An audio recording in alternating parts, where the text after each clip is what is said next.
Hello everyone and welcome back to another very important video session from your own channel Ozone Classes. My name is Vipin Kumar Sharma and I am your biology mentor. In this particular session, we are going to talk about the last chapter of reproduction unit, that is reproductive health. अभी तक हम लोग reproduction unit के अंदर तीन vital chapters को clarify कर चुके हैं। पहला जो चैप्टर था उसका नाम था रिप्रोडक्शन इन ऑर्गेनिज्म। जैसा कि इस चैप्टर का नाम है, हमने यहाँ पर अलग अलग ऑर्गेनिज्म के अंदर, चाहे वो फंगस है, चाहे वो बैक्टीरिया है, चाहे वो प्लांट है, चाहे वो एनिमल्स है, किस प्रकार के रिप्रोडक्टिव इवेंट्स टेक प्लेस करते हैं, इस बारे में जानकारी जुटाई। After reading reproduction in organism, हमने सबसे ज्यादा एडवांस्ड या सबसे ज्यादा इवॉल्व प्लांट्स के बारे में डिस्कशन स्टार्ट की, यानी कि हमने सेक्सुअल रिप्रोडक्शन के बारे में पढ़ा इन फ्लावरिंग प्लांट, जिनको आप प्यार से एंजियोस्पर्म्स भी बोलते हो। तो हमने sexual reproduction in flowering plant के बारे में भी डिस्कशन की। आफ्टर रीडिंग अबाउट प्लांट्स, हम लोगों ने सबसे ज्यादा इवॉल्व एनिमल्स के बारे में बात की, जो कि हैं ह्यूमंस। तो थर्ड जो चैप्टर था उसका नाम था ह्यूमन रिप्रोडक्शन। और जब आप ह्यूमन रिप्रोडक्शन को समझ लेते हैं, जब आप ह्यूमन के सेक्सुअल ऑर्गन्स को जान लेते हैं, तो इट बिकम्स वेरी इंपॉर्टेंट कि आप इन ह्यूमन ऑर्गन से रिलेटेड डिजीजेस के बारे में भी पढ़ें। आप इनसे रिलेटेड बीमारियों को भी अच्छे तरीके से जानें। आपको किस हिसाब से हाइजीन मेंटेन करनी है, आपको किस हिसाब से अपनी रिप्रोडक्टिव हेल्थ मेंटेन करनी है, आपको किस हिसाब से अपने ऑर्गन सिस्टम्स का ख्याल रखना है, इन सारी चीजों के बारे में भी हम लोग बात करें। तो अल्टीमेटली आज हम रिप्रोडक्टिव हेल्थ को ही देखने वाले हैं कि आपकी हेल्थ से रिलेटेड कौन कौन से एस्पेक्ट्स हैं।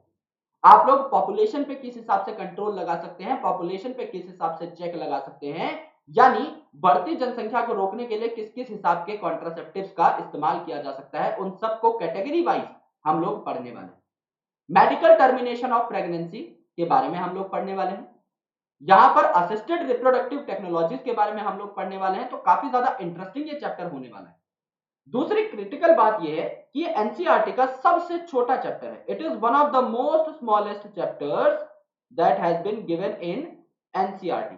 आप एनसीईआरटी का कोई भी चैप्टर देखोगे, 8 पेज से छोटा कोई भी चैप्टर नहीं है। वो जो 8 पेज का चैप्टर है वो रिप्रोडक्टिव हेल्थ ही है। तो अगर आप इस चैप्टर को पढ़ते हो, जिसमें से 4 नंबर का काम मिनिमम और 8 नंबर का काम मैक्सिमम आज तक आया हुआ है नीट के अंदर, तो आप सिर्फ 8 पन्ने पढ़ के अपने मिनिमम 4 नंबर कंपलसरीली यहां पर क्रैक करके रख सकते हो। तो इस वीडियो को पूरा एक शॉट में देखने की कोशिश करना, क्योंकि छोटी वीडियो होने वाली है, 2 घंटे से भी कम की, लेकिन यहां से आपका कंटेंट एकदम अच्छा बन जाएगा और आपको बहुत ज्यादा मजा भी आ जाएगा इस चैप्टर को पढ़ने में। तो प्लीज मेक श्योर कि एक बार में इस वीडियो को आप लोग देखें। अगर आपने अभी तक हमारे टेलीग्राम चैनल को ज्वाइन नहीं किया है तो ज्वाइन कर लीजिए। आपको इस यूनिट से रिलेटेड यानी रिप्रोडक्शन से रिलेटेड जितनी भी पीडीएफ है, एनोटेटेड पीडीएफ, वो आज शाम को मेरे टेलीग्राम चैनल के ऊपर मिल जाए। आप हमारी ऐप को भी डाउनलोड कर सकते हैं, इंस्टॉल कर सकते हैं। मार्क्सअप ऐप पे काफी सारे फ्री कोर्सेज भी अवेलेबल हैं, एज वेल एज आप लोग हमारे सब्सक्रिप्शंस और पेड कोर्सेज के साथ भी कनेक्ट हो सकते हैं। अगर आप नीट 2021 के एस्पिरेंट है तो आप लोग सिग्मा स्टार क्रैश कोर्स में एनरोल हो सकते हैं, जिसको हम लोग रिलॉन्च करने वाले हैं एक बार नीट के फॉर्म्स आते ही। तो आप उसमें भी पार्टिसिपेट कर सकते हैं। आप नीट 2021 की टेस्ट सीरीज भी ले सकते हैं। अगर आप पढ़ किसी और से रहे हैं तो आप हमारे टेस्ट और वीडियो सॉल्यूशंस को प्रेफर कर सकते हैं। अगर आप लोग नीट 2022 या 23 देने वाले हैं, if you are an 11th class student, 12th class student और ड्रॉपर, तो आप लोगों के लिए भी काफी सारे बैचेस आ गए हैं मार्क्सअप के ऐप के ऊपर। 11th का बैच हमने कल ही लॉन्च किया है, जिसका नाम है क्रिप्टोनाइट बैच। 12th का बैच आपका 1-2 दिन में लॉन्च हो जाएगा, जिसका नाम होगा स्पार्टन्स बैच। एंड यूजुअली हम लोग जो है ड्रॉपर का बैच भी इसी वीक या फिर नेक्स्ट वीक लॉन्च कर देंगे, तो आप लोग हमारे बैचेस का इंतजार भी कर सकते हैं। If you want to connect with me personally, तो आप इंस्टाग्राम पर मुझे फॉलो कर सकते हैं। Vipin Sharma biology is my official Instagram handle. Biology की एक और खास वीडियो में आप सब लोगों का मैं दोबारा से स्वागत करता हूं। तो अगर अभी तक आपने सिग्मा स्टार क्रैश कोर्स को नहीं देखा है और नीट 2021 की तैयारी कर रहे हो, बचे हुए टाइम में बेस्ट अटेम्प्ट देना चाहते हो, इससे ज्यादा बेहतर कोई चीज नहीं हो सकती। तुम देखकर ही कहोगे कि इसका कंटेंट जो है एकदम प्रीमियम, राइट। नीट 2021 की टेस्ट सीरीज भी आप लोग ले सकते हो। 999 इसका प्राइस है। यहाँ पर आपको पार्ट वाइज पार्ट सिलेबस और फुल सिलेबस टेस्ट मिलते हैं वीडियो सॉल्यूशंस के साथ। क्रिप्टोनाइट बैच 11th क्लास का लॉन्च हो चुका है, इसमें भी आप लोग ज्वाइन हो सकते हैं if you want to get connected and if you want to prepare for NEET 2023 examination. सबके लिंक डिस्क्रिप्शन में है, आप लोग ऐप पर भी जाकर इन कोर्सेज को ब्राउज करके देख सकते हो। सबसे पहले बात करते हैं व्हाट इज रिप्रोडक्टिव हेल्थ। क्योंकि जब भी आप किसी चैप्टर की शुरुआत करते हैं, it becomes very essential for us to understand the basic definition. किस चैप्टर को हम लोग पढ़ क्यों रहे हैं, क्या प्रोटोगेटिव है इस चैप्टर को पढ़ने का, क्यों किताब में गिवन है ये चैप्टर।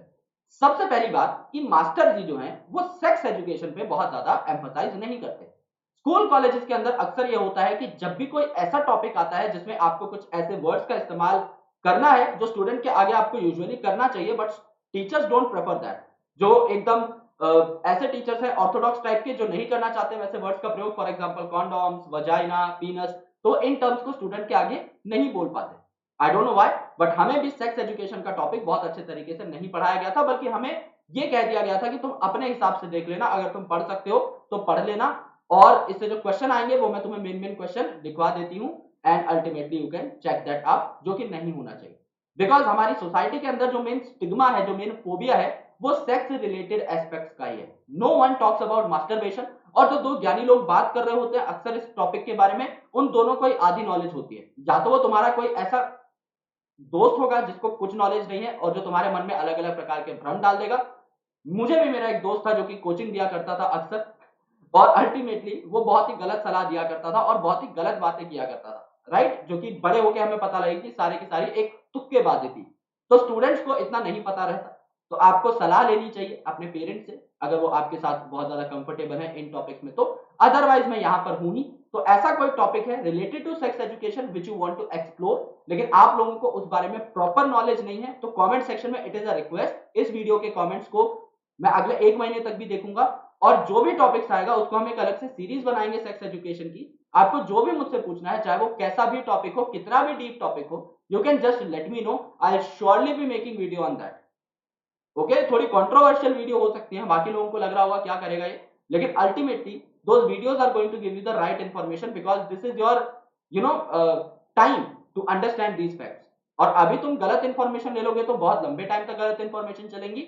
अभी सही इंफॉर्मेशन आ जाएगी तो तुमको भी बहुत ज्यादा अच्छा महसूस होगा कि तुम्हारे पास राइट इंफॉर्मेशन है, एकदम करेक्ट ऑथेंटिक इंफॉर्मेशन है तुम्हारे पास।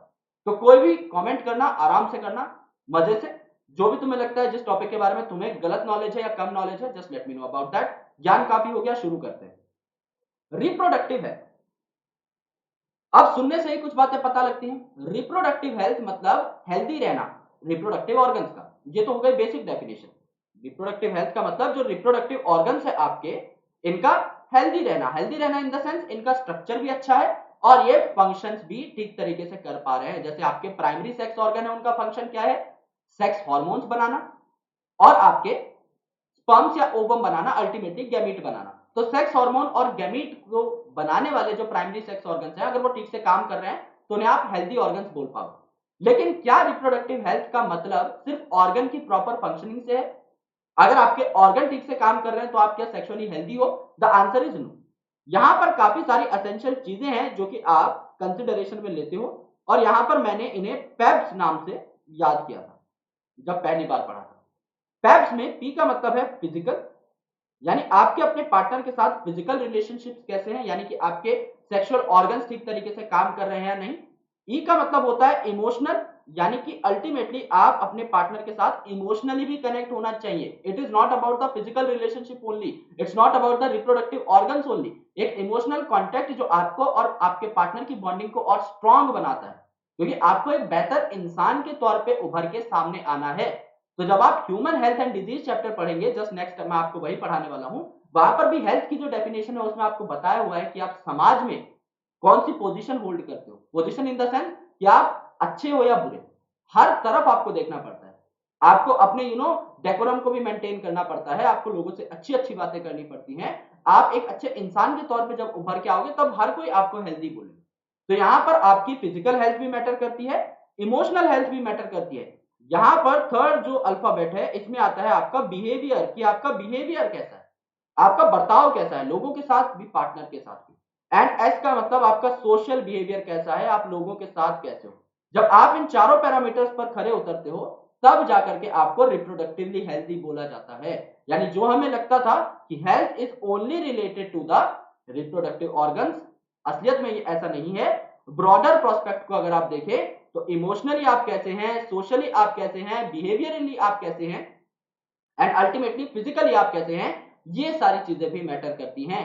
तो डब्ल्यूएचओ ने भी यही कहा अपनी डेफिनेशन में कि रिप्रोडक्टिव हेल्थ का मतलब है टोटल वेलबींग बनना, यानी एक अच्छे इंसान बनना। आपके अंदर सारे जो प्रोस्पेक्ट्स हैं सारे के सारे अच्छे होने चाहिए, in all aspect of reproduction, चाहे आप फिजिकल स्टेट की बात करें, चाहे आप इमोशनल इंटेलिजेंस की बात करें, चाहे आप अपने बिहेवियर की बात करें, या आप सोसाइटी के अंदर अपने इंटरेक्शन की बात करें, तो ये जो 4 अल्फाबेट है इनको याद कर लो, PEBS।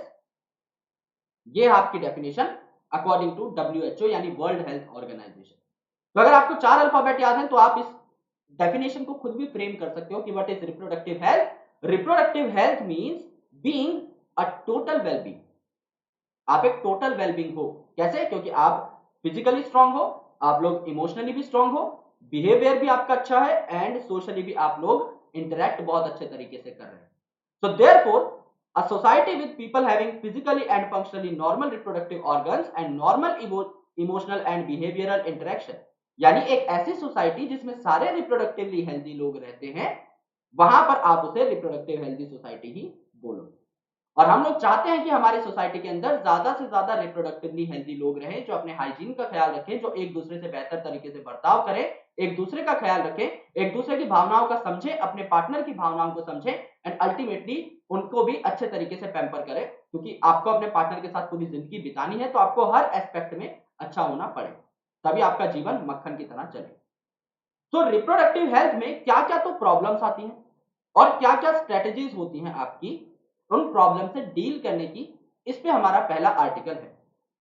प्रॉब्लम्स क्या क्या आती हैं? प्रॉब्लम ये है कि वी डू लैक नॉलेज। हमें पहली बात तो करेक्ट नॉलेज नहीं दी जाती, क्योंकि हमें नॉलेज देने वाले हैं ही नहीं।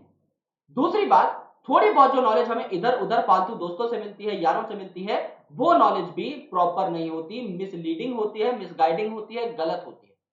तो आपको अलग अलग कैंपेन्स चलाने पड़ते हैं, आपको बहुत ही बेहतर तरीके से चीजों को लोगों तक पहुंचाना पड़ता है, जिसमें काफी सारी गवर्नमेंटल और नॉन गवर्नमेंटल ऑर्गेनाइजेशन का भी हाथ रहता है। ये कोशिश करते हैं कि आप तक सही इंफॉर्मेशन पहुंचाई जाए और आपको प्रोत्साहन भी दिया जाए, आपको एनकरेज भी किया जाए टू मेक स्मॉल फैमिलीज। जैसे हम दो, हमारे दो स्लोगन आपने पक्का सुना होगा, इसको भी काफी ज्यादा एम्फसाइज किया गया था, इसको भी काफी ज्यादा प्रमोट किया गया था, सरकार द्वारा भी, नॉन गवर्नमेंटल ऑर्गेनाइजेशन द्वारा भी। और काफी जो लोग हैं जो कि वर्किंग प्रोफेशनल्स हैं, जो कि काम करते हैं, जो कि ऑफिसेज में जाते हैं, जो कि अपने करियर को लेकर बहुत ज्यादा कंसर्न्ड रहते हैं, वो दो बच्चे भी पैदा नहीं करते, वो वन चाइल्ड नॉर्म अपनाते हैं। यानी वो ये मानते हैं कि हमारा एक ही बच्चा हो तो बेहतर है, हम उसी बच्चे को अच्छा जीवन देने की कोशिश करेंगे, एंड पॉपुलेशन कंट्रोल के लिए बहुत ही इंपॉर्टेंट है। तो यहां पर क्या है, इंडिया के अंदर आपका फैमिली प्लानिंग प्रोग्राम आ गया था 1951 में। तो उन चुनिंदा कंट्रीज ने जिन्होंने सबसे पहले फैमिली प्लानिंग प्रोग्राम इनिशिएट किया था, उनमें से भारत एक था। और यहां पर मोटो क्या था? To attain the total reproductive health as a social goal. यानी सारे के सारे जो ऑर्गेनिज्म, सारे इंडिविजुअल जो सोसाइटी में रह रहे हैं, वो रिप्रोडक्टिवली हेल्दी हो, हर ह्यूमन, हर कपल रिप्रोडक्टिवली हेल्दी हो, वो अपना ख्याल रखें और फैमिली प्लानिंग भी अच्छे तरीके से करें। एंड इस प्रोग्राम को, यानी फैमिली प्लानिंग प्रोग्राम को पीरियोडिकली एसेस भी किया गया ओवर पास्ट डेकेड्स। यानी हर 5 साल में, हर 10 साल में जो है, इस पूरे के पूरे प्रोग्राम को एक्सेस किया जाता है कि किस हिसाब से प्रोग्राम चल रहा है, क्या क्या गतिविधियां यहां पर हुई, क्या क्या आपके नए नए वेंचर्स लॉन्च किए गए, और उन्होंने किस हिसाब से लोगों को मोटिवेट किया है, लोगों की सोच को चेंज किया related to sex related aspects, कि हमने लोगों को कितना जागरूक किया है। अब ये जो फैमिली प्लानिंग प्रोग्राम था, इसको और मॉडिफाई किया गया। तो improved programmes covering wide reproductive relative areas are currently in operation under RCH programme. RCH का मतलब क्या है? Reproductive and child health care programme. यानी सबसे पहले तो हम फैमिली प्लानिंग की बात कर रहे थे, विच वाज लॉन्च इन 1951। तो हम लोग वहां पर बात करते थे कि कपल पे ध्यान दिया जाए, ओके, एंड उनको मोटिवेट किया जाए कि आपकी फैमिली छोटी हो। लेकिन अब चाइल्ड हेल्थ केयर को भी यहां पर कंसिडरेशन में लिया गया कि मदर को और ज्यादा जो है एनकरेज किया जाए कि आप ब्रेस्ट फीडिंग पर भी ध्यान दें। अगर मां अपने बच्चे को 6 महीने तक दूध नहीं पिलाती है, तो इससे मां को भी नुकसान है एंड अल्टीमेटली बच्चे को भी नुकसान है। मां के अंदर जो लैक्टेशन है वो इरेगुलर हो जाती है, एंड बच्चा जो है उसको प्रॉपर एंटीबॉडीज नहीं मिल पाती हैं, प्रॉपर नरिशमेंट नहीं मिल पाता है। अगर आप बहुत जल्दी 6 महीने अगर लेट से आप लोग दूध नहीं पिलाते हैं और कोई और पाउडर वाला मिल्क या फिर गाय भैंस का दूध जो है बच्चे को पिलाने लग जाते हैं सप्लीमेंटेशन के तौर पे, तो बच्चा वीक हो जाएगा, एंड फ्यूचर में जब बच्चा बड़ा होगा तो उसे काफी सारी बीमारियों का सामना करना पड़ सकता है, काफी सारे इल इफेक्ट्स या फिर काफी सारे बैड कॉन्सिक्वेंसेस का सामना करना पड़ सकता है। तो यहाँ पे चाइल्ड की हेल्थ को भी जो है अकाउंट में लिया गया और एक बड़ा प्रोग्राम तैयार किया गया। तो फैमिली प्लानिंग को छोड़ करके अब हम एक बड़े प्रोग्राम की तरफ ध्यान देते हैं, reproductive and child health care programme, RCH programme इन्हें कहा जाता है। Creating awareness among people about various reproductive aspects, providing facilities and support for building up reproductive healthy society are major task under these programme. हमारा main काम क्या है कि awareness हम लोग पैदा करें लोगों में कि अगर उनको कोई मिसकंसेप्शन है सेक्स से रिलेटेड तो उसको हम लोग करेक्ट करें और उनको हम लोग फैसिलिटीज और सपोर्ट भी प्रोवाइड करें। जैसे काफी सारे एमबीबीएस में जब आप जाओगे तो काफी सारे स्टूडेंट्स होते हैं जिनको विलेज कैंपेन्स के लिए भेजा जाता है एंड अल्टीमेटली वहां पर आप लोग कॉन्ट्रासेप्टिव का डिस्ट्रीब्यूशन भी करते हैं। काफी सारे बीच में एक कॉन्डम बैंक भी तैयार किया गया था जिनको विलेजेस में काफी ज्यादा मात्रा में एस्टेब्लिश किया गया था कि जिसको भी जरूरत है वो वहां से कॉन्डम्स विड्रॉ कर सकता है। बिकॉज लोगों को मेडिकल स्टोर पे जाने में शर्म आती थी या फिर उनसे कोई भी कॉन्ट्रासेप्टिव मांगने में शर्म आती थी, तो काफी सारी चीजों का यहाँ पर प्रावधान लाया गया। जो सहेली है contraceptive medicine and oral pill, right, इसको भी जो है लॉन्च किया गया by central drug research institute Lucknow.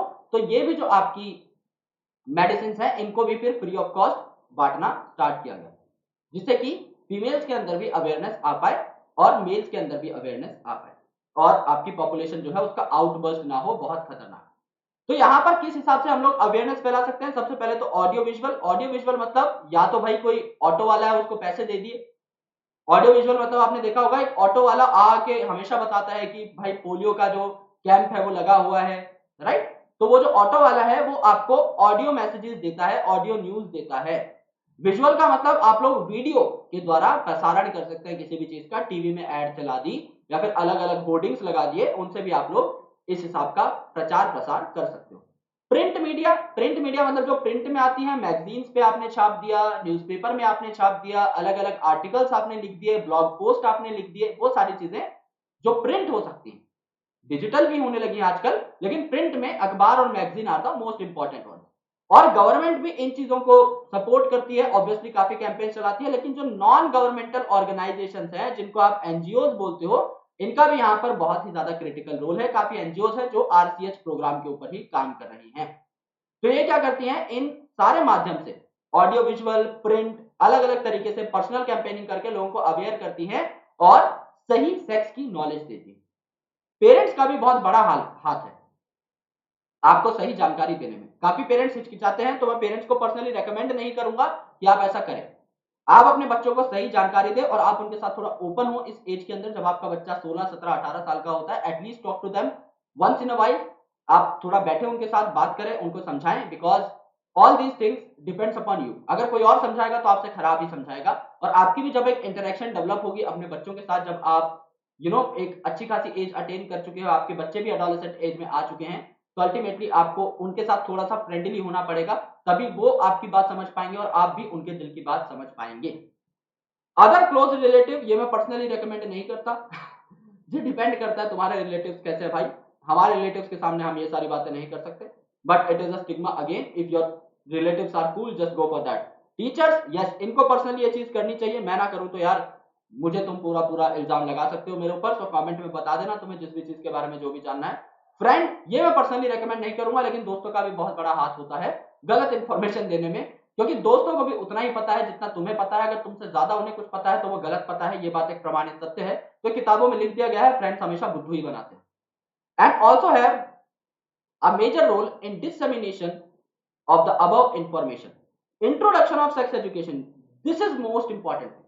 हमारी बुक्स के अंदर सेक्स एजुकेशन के सिर्फ चुनिंदा पेज हैं, यानी जो चीज आपकी अगली पूरी लाइफ डिसाइड करने वाली है, आपकी लाइफ में आगे क्या होने वाला है।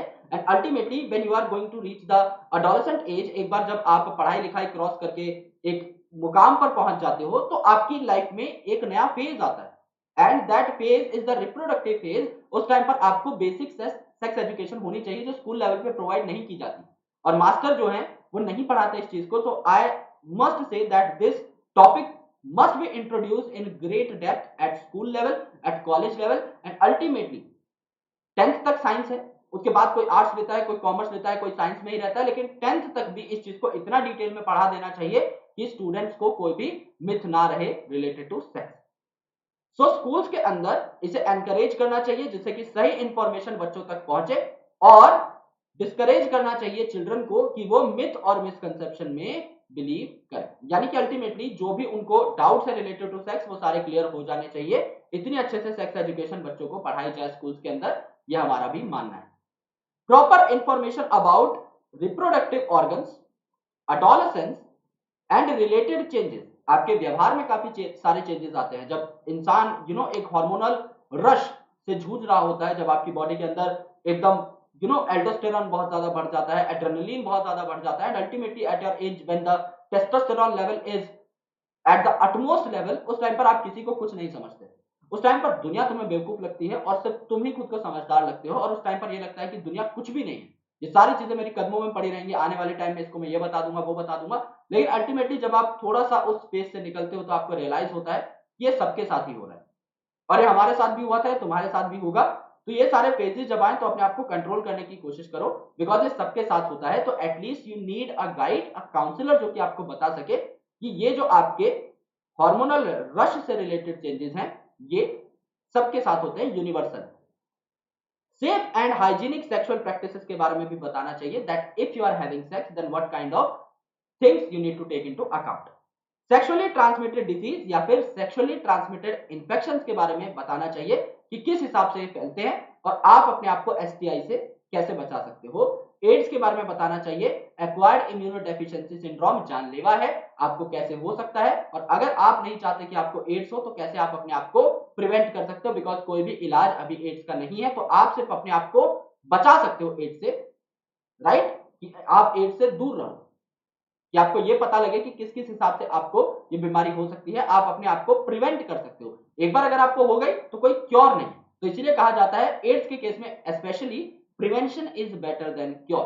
यहां पे सतर्क रहेंगे तो कुछ भी नहीं होगा, और एक बार अगर एड्स आ गया, यानी एक बार अगर एचआईवी एंटर कर गया तो उसके बाद आप कुछ नहीं कर पाओगे, उसके बाद सिर्फ भगवान से प्रार्थना ही हो पाएगी।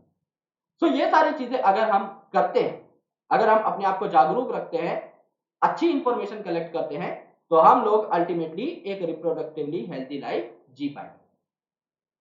अब हमें लोगों को जागरूक भी करना है, लोगों को एजुकेट भी करना है, और स्पेशली जो फर्टाइल कपल्स हैं, फर्टाइल कपल मतलब जिनकी उम्र है अभी, जो रिप्रोडक्टिव एज में, उनको हमें एजुकेट करना पड़ेगा कि जिनकी उम्र 18 हो चुकी है, जो 18 से 25 के हैं, मोस्टली ये टारगेटेड आपकी एज रहती है, तो इसके अंदर जो आपके फर्टाइल कपल्स हैं और जो मैरिजेबल एज ग्रुप है, जैसे फीमेल के अंदर 18 रखी गई है आपकी मैरिज के लिए एज, मेल्स के अंदर आपकी 21 रखी गई है, तो ये जो आपके 18 से 25 जो मैंने बताया जिनके दौरान ज्यादातर लोगों की शादी होती है, इस मैरिजेबल एज ग्रुप में आपके अवेलेबल बर्थ कंट्रोल ऑप्शन के बारे में बताया जाना चाहिए, क्योंकि यही वो इनिशियल एज है जिसमें गलती के चांसेस होते हैं, अनप्रोटेक्टेड सेक्सुअल इंटरकोर्स के चांसेस होते हैं, जिस टाइम पर प्रेगनेंसी के केसेस भी बढ़ जाते हैं। So if you don't want to get pregnant, then what are the major contraceptive options that you can take?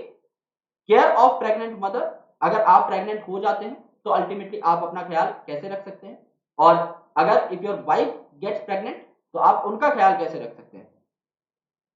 Post natal care, यानी बच्चा होने के बाद किस हिसाब से ख्याल रखा जाना चाहिए मदर का और बेबी का भी। ब्रेस्ट फीडिंग की इंपॉर्टेंस, कि मदर को 6 महीने तक या फिर उससे भी ज्यादा टाइम ही किस हिसाब से ब्रेस्ट फीडिंग करानी चाहिए बच्चे को। Equal opportunity for the male and female child, काफी सारे ऐसे स्टेट्स हैं जिनके अंदर फीमेल फीटिसाइड बहुत ज्यादा होता है। अगर पता लगता है, पहले तो इलीगली पता लगाया जाता है एमनियोसेंटेसिस से कि आपके गर्भ में मेल बच्चा है या फीमेल बच्चा है, और अगर फीमेल बच्चा होता है तो उसको किल कर दिया जाता है, अबॉर्शन करवा दिया जाता है, इंड्यूस्ड अबॉर्शन इसे बोलते हैं, कि आपकी मर्जी से जो है आपका बच्चा गिरा दिया जाता है, विच इज ऑल्सो इलीगल। तो ऐसा काफी सारे स्टेट्स में अभी भी होता है, काफी सारे अनक्वालिफाइड क्वैक्स जो हैं ऐसे ऑपरेशंस को परफॉर्म करते हैं जिसमें काफी बार फीमेल की डेथ भी हो जाती है, काफी बार बच्चा तो उसको तो गिराना चाह ही रहे थे, उसकी भी डेथ अल्टीमेटली हो ही जाती है, जो कि टोटली इलीगल है। तो इस चीज को कभी भी प्रमोट अपनी जिंदगी में मत करना, और कोई आपको पता लगे कि ऐसे इवेंट्स कर रहा है तो पुलिस स्टेशन में आप लोग बकायदा इसकी रिपोर्ट भी लिखवा सकते हैं, ये सारी चीजें आपकी जिम्मेदारी है। ओके, तो यहां पर जो है आपको इन सारी चीजों के बारे में नॉलेज होनी चाहिए, आपको अपनी फैमिली के बारे में भी पता होना चाहिए कि आपका प्लान क्या है, आपको 2 बच्चे करने हैं या 1 बच्चा करना है, 2 से ज्यादा तो मत ही करना। पर्सनल रिकमेंडेशन मान लो, एक अच्छा सजेशन मान लो, बिकॉज तुम लोग ही यार ऐसे कहते हो कि कंपटीशन बहुत ज्यादा है, कंपटीशन बहुत ज्यादा है। क्यों ज्यादा है? That we all very very well know, right? क्योंकि पॉपुलेशन इतनी ज्यादा है और रिसोर्सेज है कम। आगे चल के रिसोर्सेज और कम होंगी और पॉपुलेशन अल्टीमेटली बढ़ती ही जाएगी। तो अगर आप चाहते हैं कि आने वाली हर चीज के ऊपर, रिसोर्सेज के ऊपर लोगों का बराबर हक हो, तो हमें पॉपुलेशन को अभी कंट्रोल करना पड़ेगा। तो if you are going to work in future, बहुत ज्यादा बेहतरीन तुम कुछ काम करना चाहते हो, स्टार्टअप वगैरह करते हो, बहुत ज्यादा बिजी रहना चाहते हो, अपने आप का एक एम्पायर बिल्ड करना चाहते हो, एक ही बच्चा पैदा करना, ज्यादा से ज्यादा अगर कोई भाई बहुत ज्यादा फोर्स करता है, तुम्हारी अपनी इच्छा है तो 2 बच्चे, उससे ज्यादा नहीं। 3 तो is a big no for all of us, right? अभी जो हमारी जनरेशन है जिनकी शादी नहीं हुई है, हमारे लिए 3 is a big no. Okay, अब ज्यादा दिमाग मत लगाना ना, sir 3 is a big no तो चलो 4 कर लेंगे, ऐसा नहीं बोल रहा मैं। 3 तो होने नहीं चाहिए, मतलब 2 या उससे कम, यानी 1 बस। ओके, और awareness of problem due to uncontrolled population growth. पहले तो ये पता होना चाहिए कि अनकंट्रोल्ड पॉपुलेशन ग्रोथ से क्या क्या दिक्कत है। अब हमें तो पता ही है क्या क्या दिक्कत है, कंपटीशन बढ़ रहा है, भूखमरी है, नौकरियां नहीं है, अल्टीमेटली कितनी ज्यादा प्रॉब्लम है। अभी वैक्सीनेशन स्टार्ट हुई है, वैक्सीन सबको मिल ही नहीं पा रही है, लोग ही इतने हैं। 2 मिनट के लिए पोर्टल खुल जाता है, सारी सीटें भर जाती हैं। अब मैं इतने दिनों से बुकिंग का वेट कर रहा हूं, बुकिंग हो ही नहीं पा रही है, जबकि मैं हमेशा टाइम पे पोर्टल खोलता हूं, काफी बार 1 घंटे पहले भी पोर्टल खोलता हूं, हो ही नहीं पाती। इतनी ज्यादा जनसंख्या है कि 2 मिनट में चीजें स्टॉक आउट हो जाती है। तो आप समझ सकते हैं आगे इसे हमें ही कंट्रोल करना है। सेक्स अब्यूज के बारे में लोगों को बताएं कि कोई आपका फायदा ना उठा पाए। गुड टच और बैड टच के बारे में स्टूडेंट्स को जागरूक करें, इनफैक्ट छोटे बच्चों को जागरूक करें। ओके, सेक्स रिलेटेड क्राइम्स के बारे में उन्हें बताएं, लेकिन सावधान इंडिया ना दिखाएं, खुद बताएं, अदरवाइज वो घर वालों में भी क्रिमिनल ढूंढने लग जाते हैं। वो इतना कॉन्फिडेंस से बोलता है बंदा, आधे बच्चे अपने बाप को देख रहे होते हैं, यही ना मार दे मुंह पे तकिया रख के। तो इतना कॉन्फिडेंस अभी अनूप जी थोड़ा कंट्रोल करें। Okay, need to be created to enable people think and take up necessary steps to prevent them and therefore build a socially responsible and healthy society। यानी इन सारी चीजों का अगर हम ध्यान रखेंगे, लड़का लड़की में भेदभाव नहीं करेंगे, सबको पैदा होने की इक्वल अपॉर्चुनिटी देंगे, पैदा हो गया है बच्चा तो उसका ख्याल रखेंगे, तो अल्टीमेटली हम लोग एक बेहतर हेल्दी सोसाइटी डेवलप कर पाएंगे। एमनियोसेंटेसिस की अभी बात हुई थी, मैंने आपको बताया था कि इलीगली पता लगा लिया जाता है कि गर्भ के अंदर लड़का है या लड़की। अब आपको अच्छे से पता है आपके क्रोमोसोम्स के बारे में। अब 44 जो है ये तो आपके ऑटोसोम है, इसके अलावा आपके जो सेक्स क्रोमोसोम है एक्स वाई हो सकते हैं। अगर सेक्स क्रोमोसोम एक्स वाई है तो बच्चा कैसा आपका मेल है, लेकिन अगर ये जो सेक्स क्रोमोसोम है एक्स एक्स है तो बच्ची कैसी है, फीमेल है। तो आप इस एक्स वाई और एक्स एक्स का अगर एनालिसिस कर लेते हैं, then you will get to know कि बच्चा मेल है या फीमेल। तो ये जो आपका बच्चा है यहाँ पर, इसके साइड में जो फ्लूइड है जो ब्लू कलर से दिखाया हुआ है, ये जो फ्लूइड है इसे क्या बोला गया है, इसे बोला गया है एमनियोटिक फ्लूइड, राइट? तो इसे क्या बोल दिया है, एमनियोटिक फ्लूइड। और इस एमनियोटिक फ्लूइड का जब आप एनालिसिस करते हो, इसे आप बोलते हो एमनियोसेंटेसिस। ओके, इसे आप बोलते हो एमनियोसेंटेसिस, ये लिखा हुआ एमनियोसेंटेसिस। तो इनिशियल जो अल्फाबेट है amnio, that simply means amniotic fluid. तो आप क्या करते हो, एक निडल लेते हो, इस निडल से एमनियोटिक फ्लूइड को क्या कर लेते हो, विड्रॉ कर लेते हो, यानी निकाल लेते हो। अगर आपने निकाल लिया है इस एमनियोटिक फ्लूइड को, तो आप इसका एनालिसिस कर पाओगे कि इसके अंदर क्या क्या चीजें present. Successful implementation of various action plans to attain reproductive health require strong infrastructural facility। पहली बात तो अगर आप ऐसी कोई एनजीओ चलाते हो या कोई गवर्नमेंट की स्कीम है, तो आपको अच्छी इंफ्रास्ट्रक्चरल फैसिलिटी चाहिए। आपको एक अच्छा ऑफिस चाहिए जिसमें लोग आकर आपसे मिल सकें, आपसे बात कर सकें, काउंसलिंग ले सकें, और आपके पास भी चीजें रखने के लिए एक स्पेस होना चाहिए, एक वेयर हाउस होना चाहिए कि आपके पास इतनी रिसोर्सेज है तो आप रखोगे कहां पर। तो खुद का एक ऑफिस, खुद का एक एक जगह अपनी होनी चाहिए। तो infrastructural facilities is a must. समझ लीजिए आपने सहेली के काफी सारे पैकेट्स मंगा लिए, अब आप उनको रखोगे कहां पर, आपके पास स्पेस तो होना चाहिए, और खुद की जगह हो तो बहुत बेटर है। यानी एनजीओ है तो उनके पास खुद की रजिस्टर्ड जगह होनी चाहिए, गवर्नमेंट अगर ऑफिस है तो उसकी खुद की जगह होनी चाहिए। तो इंफ्रास्ट्रक्चर चाहिए, प्रोफेशनल एक्सपर्टाइज चाहिए, यानी आप डॉक्टर को अपनी टीम में रख सकते हैं, प्रोफेशनल नर्सेस को अपनी टीम में रख सकते हैं, प्रोफेशनल काउंसलर्स को अपनी टीम में रख सकते हैं, मेडिकल प्रैक्टिशनर्स को अपनी टीम में रख सकते हैं, जिनकी बात लोग सुने और समझे, क्योंकि उनसे ज्यादा ज्ञानी इस मामले में कोई नहीं। अगर कोई भी जिसको 4 बात पता है तो वो आपको बताए, और एक जिसने उन बातों को इम्प्लीमेंट किया है बकायदा लोगों के ऊपर जो सर्जरीज करता आ रहा है इतने लंबे टाइम से, वो आपको बात बताए। कोई डॉक्टर अगर आपको कोई हेल्थ रिलेटेड टिप देगा तो ऑब्वियसली बहुत अच्छी बात होगी, आप लोग उसको मानोगे, ऑथेंटिक लगेगी आपको, रियलिस्टिक लगेगी, क्योंकि वो बंदा वो काम कर रहा है पिछले 20 साल से। तो इसलिए प्रोफेशनल एक्सपर्टाइज चाहिए, मटेरियल सपोर्ट चाहिए। अब तुम लोग चाहते हो कि तुम लोग औरों को मटेरियल प्रोवाइड करो, फॉर एग्जाम्पल कॉन्ट्रासेप्टिव प्रोवाइड करो, तो आपके पास खुद भी तो होना चाहिए। आप लोग चाहते हो कि आप ऑडियो विजुअल एड्स चलाओ, उसके लिए आपके पास भी तो पैसा होना चाहिए एड कंपेनिंग करने का, तो आपको रिसोर्सेज चाहिए, तभी जाकर आप लोग जो है मेडिकल असिस्टेंस और केयर दे पाओगे उन लोगों को जो रिप्रोडक्टिव रिलेटेड प्रॉब्लम से जूझ रहे हैं। अब implementation of better technique and new strategies from time to time are also required to provide efficient care and assistance to people। यानी बदलते वक्त के साथ आपको अपनी स्ट्रेटेजीज में भी बदलाव करना पड़ेगा। यानी आज के दिन में अगर आप न्यूज़पेपर के ऊपर कोई एड निकलवाते हो तो वो इफेक्टिव तो होगी लेकिन उतनी नहीं होगी। लेकिन अगर आप फेसबुक पे कोई पोस्ट डालते हो, इंस्टाग्राम पर अगर आप पोस्ट डाल के एड कैंपेनिंग कराते हो, आप लोग उसको प्रमोट करते हो पैसा लगा करके, तो ज्यादा लोग उसको देखेंगे और ज्यादा लोग उसको समझेंगे। बिकॉज पेपर आजकल सिर्फ चुनिंदा लोग पढ़ते हैं जो या तो किसी एग्जामिनेशन की तैयारी कर रहे हैं या फिर जिनको इंग्लिश पढ़ने का शौक है या जो रिटायरमेंट ले चुके हैं। हमारी एज ग्रुप के जो बच्चे हैं जिनको जागरूक करने की कोशिश कर रही है आपकी गवर्नमेंट और एनजीओ, वो ज्यादातर इंस्टाग्राम और फेसबुक पे है। तो हमें टारगेट करने के लिए आपको उसी जगह पे आना पड़ेगा, तभी आप हमें सिखा पाओगे। स्टैट्यूटरी बैन लगा दिया गया एमनियोसेंटेसिस पे, मैंने आपको बताया क्यों, क्योंकि एमनियोसेंटेसिस से आप पता लगाते थे कि फीटस जो है मेल है या फीमेल, तो इससे सेक्स डिटरमिनेशन आप कर लेते थे और फीमेल फिटिसाइड बढ़ रहे थे। यानी काफी सारे स्टेट्स में जैसा मैंने आपको बताया कि गर्ल चाइल्ड को प्रमोट नहीं किया जाता, जैसे ही पता लगता है कि मां के गर्भ में एक बेटी जन्म लेने वाली है तो अल्टीमेटली उसकी डेथ करवा दी जाती थी, अबॉर्शन करवा दिया जाता था। ओके, तो इसको रोकना है आपको। मैसिव चाइल्ड इम्यूनाइजेशन, टीका बच्चों को अच्छे से लगे, बीमारियों से प्रतिरोधक क्षमता उनको मिले, ये सारी चीजें भी जो है लोग कर रहे हैं via a lot of means.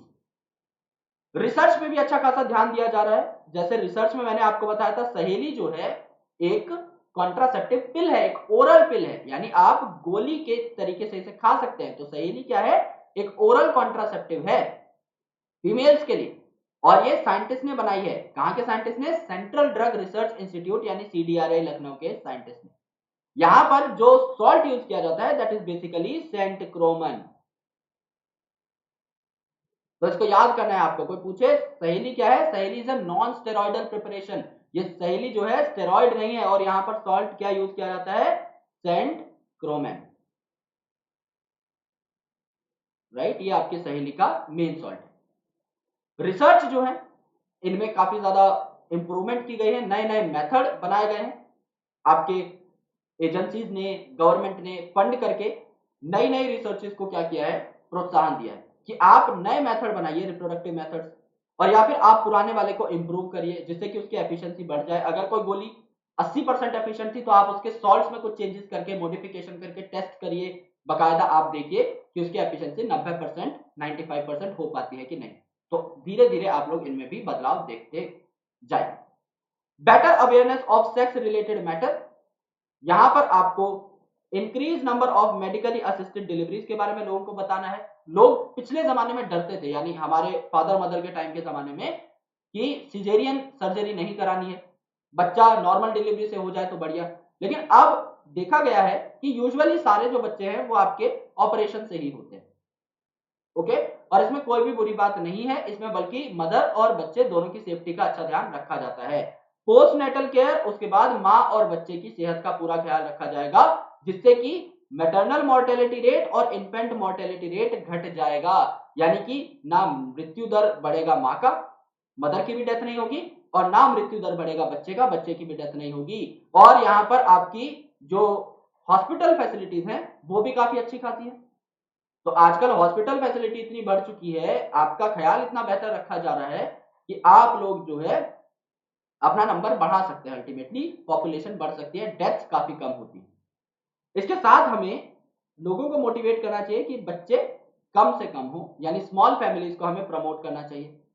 इसके अलावा अगर किसी को एसटीडी है यानी सेक्सुअली ट्रांसमिटेड डिजीज है तो उसको हम लोग डिटेक्ट भी करें एंड क्योर भी करें, और मेडिकल फैसिलिटीज को भी बढ़ाएं। ऐसे लोग ज्यादा से ज्यादा हमारे पास आए जिनको इन डिजीज की अच्छी खासी नॉलेज हो, जो कि इनको ट्रीट करने में भी महारत हासिल करके बैठे हों, तभी हम एक रिप्रोडक्टिवली हेल्दी सोसाइटी को बना पाएंगे, तैयार कर पाएंगे। क्योंकि हम नहीं चाहते हमारी सोसाइटी में ऐसे लोग रहे जो बीमार हैं, राइट, जिनको रिप्रोडक्टिव बीमारियां हैं, तो उनको ट्रीट करना हमारा कर्तव्य है। और ये तभी हो पाएगा जब आप खुद का ध्यान रखेंगे। अगर आपको कोई बीमारी है, डायग्नोज भी होती है, तो आप उसका अच्छे तरीके से उपचार कराएंगे। अब population stabilisation and birth control, यहां से एक क्वेश्चन आपका आता ही आता है। यहां पर कॉन्ट्रासेप्टिव मेथड जो है, इनसे एक क्वेश्चन पूछा ही जाएगा। तो सबसे पहले तो आपको यह जानना है कि पॉपुलेशन स्टेबलाइजेशन क्या है, और पॉपुलेशन स्टेबलाइजेशन से पहले आपको यह जानना है कि पॉपुलेशन एक्सप्लोजन क्या है। पॉपुलेशन एक्सप्लोजन मतलब पॉपुलेशन का बहुत ज्यादा बढ़ना, पॉपुलेशन का एक्सप्लोर हो जाना, इतना बड़ा नंबर हो जाना जो हमारी कंट्रोल से बाहर चला जाए।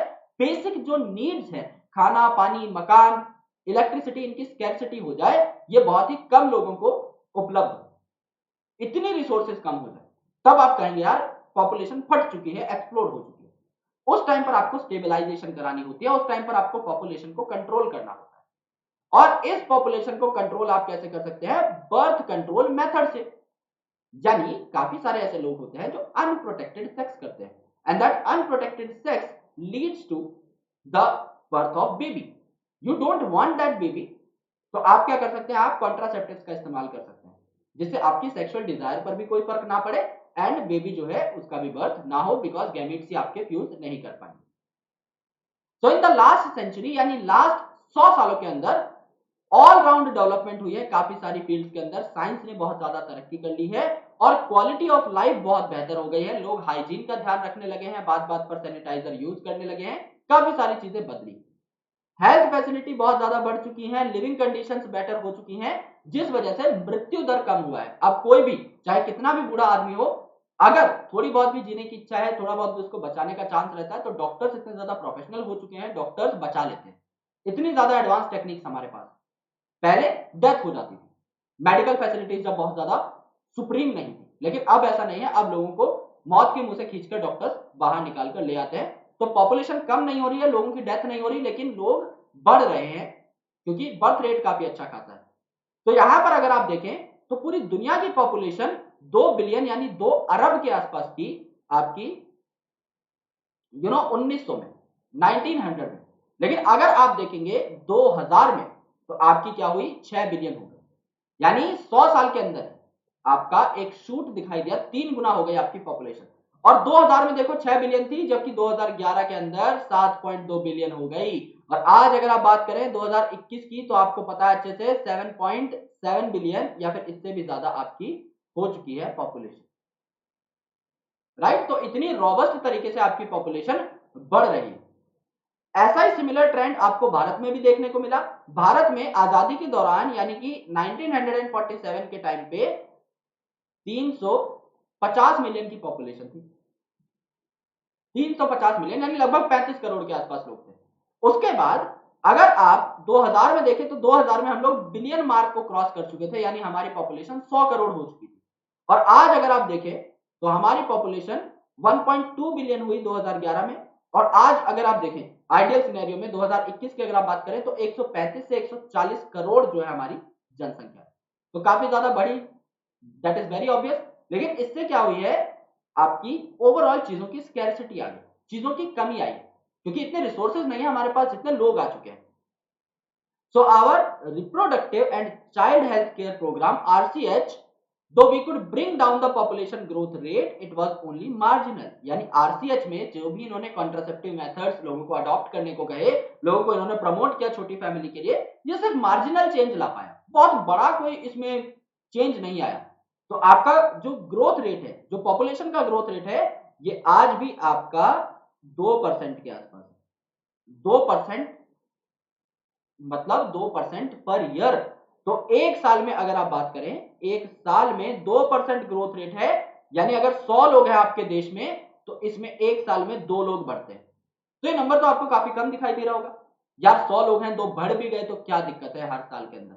लेकिन हमारी पॉपुलेशन कितनी है? 140 करोड़ के आसपास है। अगर आप ओवरऑल 100 करोड़ भी मानो, तो 100 करोड़ में सीधा सीधा आइडिया क्या हुआ? 2 करोड़ लोग हर साल बढ़ रहे हैं। यानी हर 5 साल में अगर आप देखोगे तो बेस नंबर भी तो बढ़ता रहेगा ना। अब आपका अगली साल जो आप एनालिसिस करोगे, कैलकुलेशन करोगे, वो 102 करोड़ के हिसाब से करोगे। तो अगर आप देखोगे अगले 5 साल के अंदर 15 से 20 करोड़ लोग बढ़ चुके होंगे, तो अल्टीमेटली स्कैर्सिटी तो आएगी चीजों की। ओके, तो 100 में अगर 2 लोग बढ़ रहे हैं तो 1000 में 20 लोग बढ़ेंगे। ये आपका यूनिटरी मेथड है। और इस वजह से जो बेसिक चीजें हैं इनमें भी स्कैर्सिटी आ जाती है, इनमें भी कमी आ जाती है, लोगों को काफी सारी चीजों का त्याग करना पड़ता है। बेसिक चीजें हैं, किसी के पास घर नहीं है, किसी के पास कपड़ा नहीं है, किसी के पास खाना नहीं है, चाहे हम कितनी भी तरक्की कर रहे हो, लेकिन यहां पर जब तक पॉपुलेशन ग्रोथ रेट को हम कंट्रोल नहीं करेंगे, हर इंसान जो है सुखी नहीं रह पाएगा। ओके, तो इसको हमें कंट्रोल करना पड़ेगा। यहां पर मैंने एक चार्ट बनाया है दोस्त, इसको आप लोग थोड़ा सा एनालाइज कर लीजिएगा। जैसे वर्ल्ड पॉपुलेशन आपकी 2 अरब के आसपास थी 1900 में, फिर 6 बिलियन के आसपास हुई 2000 में, एंड 2011 में 7.2 बिलियन हुई। यहां पर अगर आप लिखना चाहते हैं 2021 का, तो आप लोग लिख सकते हैं 7.7 बिलियन के आसपास। बाकी you can check it up, 7.8 है या 7.7, जो भी है नहीं पूछी जाएगी, एक आइडिया होना चाहिए, बस रफ आइडिया, क्योंकि बढ़ती जा रही है। 1947 में हमारी 350 मिलियन थी पॉपुलेशन, 2000 में हम लोग 1 बिलियन को टच कर चुके थे, और मई 2011 में हम लोग 1.2 बिलियन को क्रॉस कर चुके थे। आज अगर आप 2021 की बात करें तो 135 से 140 करोड़ के आसपास है, तो 1.35 बिलियन लिख लेते हैं हम लोग रेफरेंस के लिए। अब यहां पर देखो 7.7 बिलियन आपकी टोटल पॉपुलेशन है वर्ल्ड की, जिसमें से 1.35 बिलियन आपके सिर्फ भारतीय लोग हैं। यानी आपकी जो पॉपुलेशन है ये 1/6 है टोटल वर्ल्ड पॉपुलेशन की, ये 1/6 है टोटल वर्ल्ड पॉपुलेशन की। यानी आप क्या कह सकते हो, आप ये कह सकते हो कि दुनिया में हर छठा आदमी एक हिंदुस्तानी। दुनिया में किसी भी छठे आदमी की मुंडी पकड़ के देखो, हम ही निकलेंगे।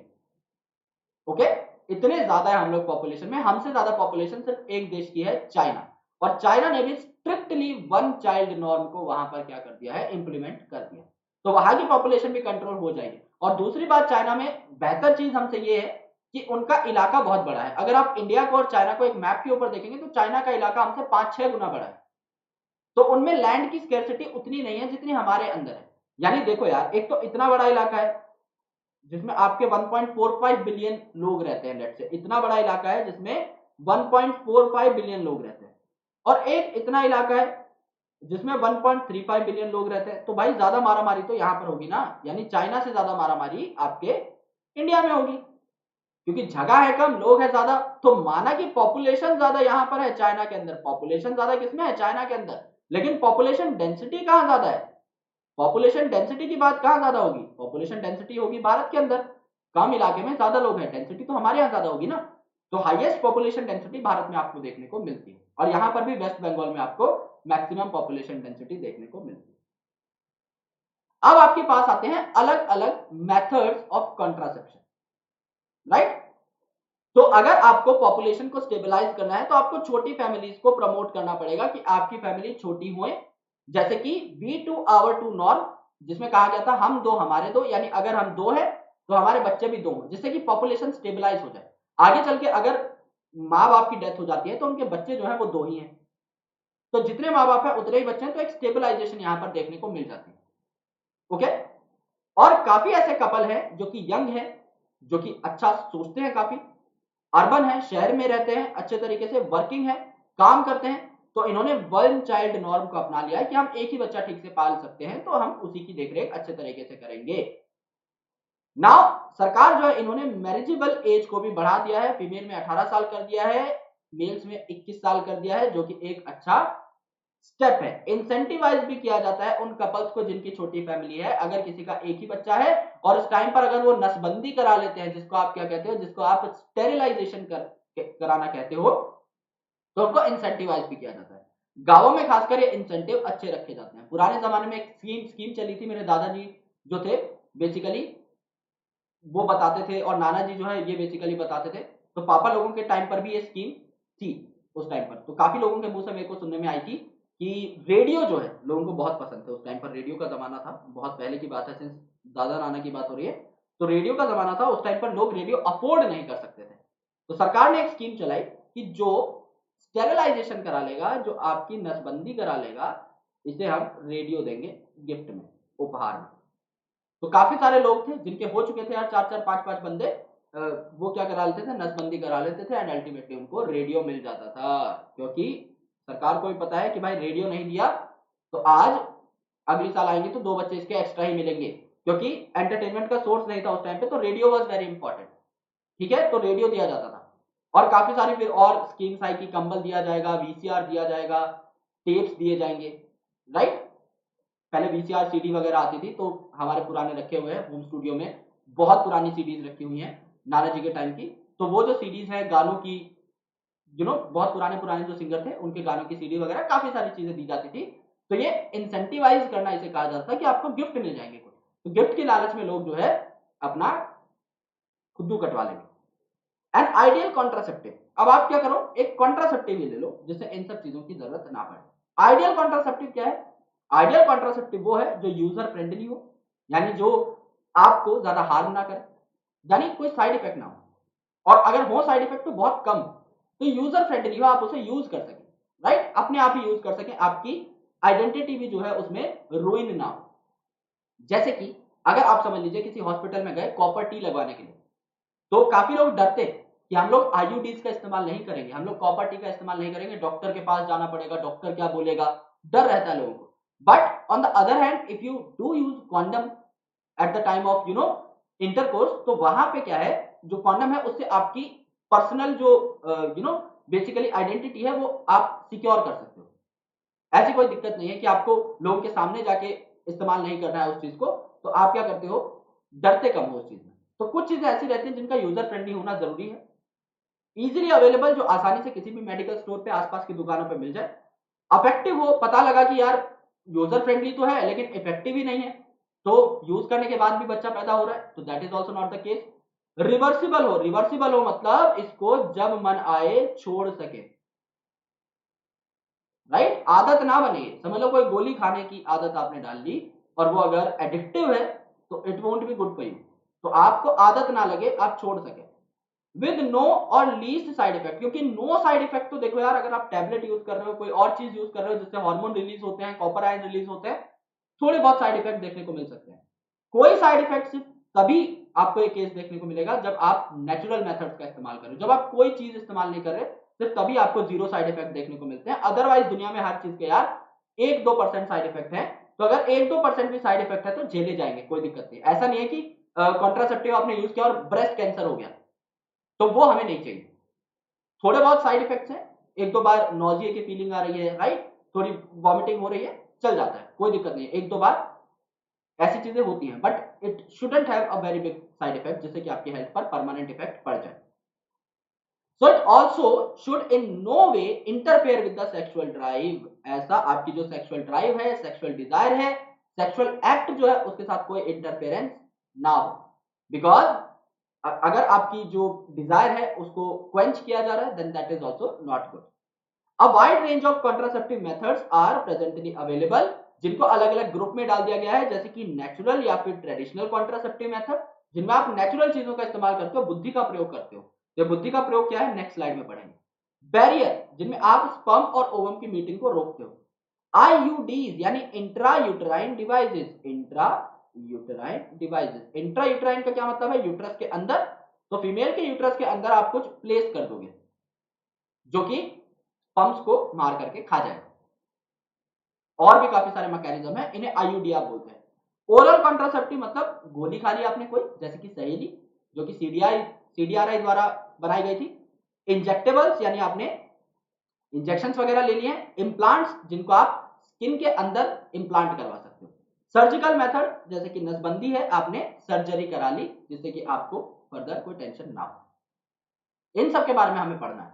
सबसे पहले हम क्या पढ़ेंगे, नेचुरल या ट्रेडिशनल मेथड, फिर barrier, IUD, oral, implants and surgical, इसी सीक्वेंस में हम लोग चलेंगे। तो सबसे पहले जो मेथड है ये आपके ट्रेडिशनल मेथड या फिर नेचुरल मेथड। अब जो ट्रेडिशनल मेथड है ये आपके नेचुरल मेथड भी कहलाते हैं। इनमें आपका जीरो साइड इफेक्ट है, ओके, इनमें आपका जीरो साइड इफेक्ट है, साइड इफेक्ट्स आर ऑलमोस्ट निल, यानी जीरो साइड इफेक्ट आपको देखने को मिलेगा। क्यों? क्योंकि आप कुछ इस्तेमाल नहीं कर रहे हो, आप सिर्फ एक चीज इस्तेमाल कर रहे हो, वो है दिमाग। और दिमाग लगा करके आप लोग ओवम और स्पर्म की मीटिंग को ही रोक देते हो, क्योंकि आपको पता है कि जब तक स्पर्म और ओवम मीट नहीं करेंगे तब तक बच्चा पैदा नहीं हो सकता। तो अगर आपको बच्चा पैदा नहीं करना है तो आप स्पर्म को ओवम से मीट ही मत करने दो।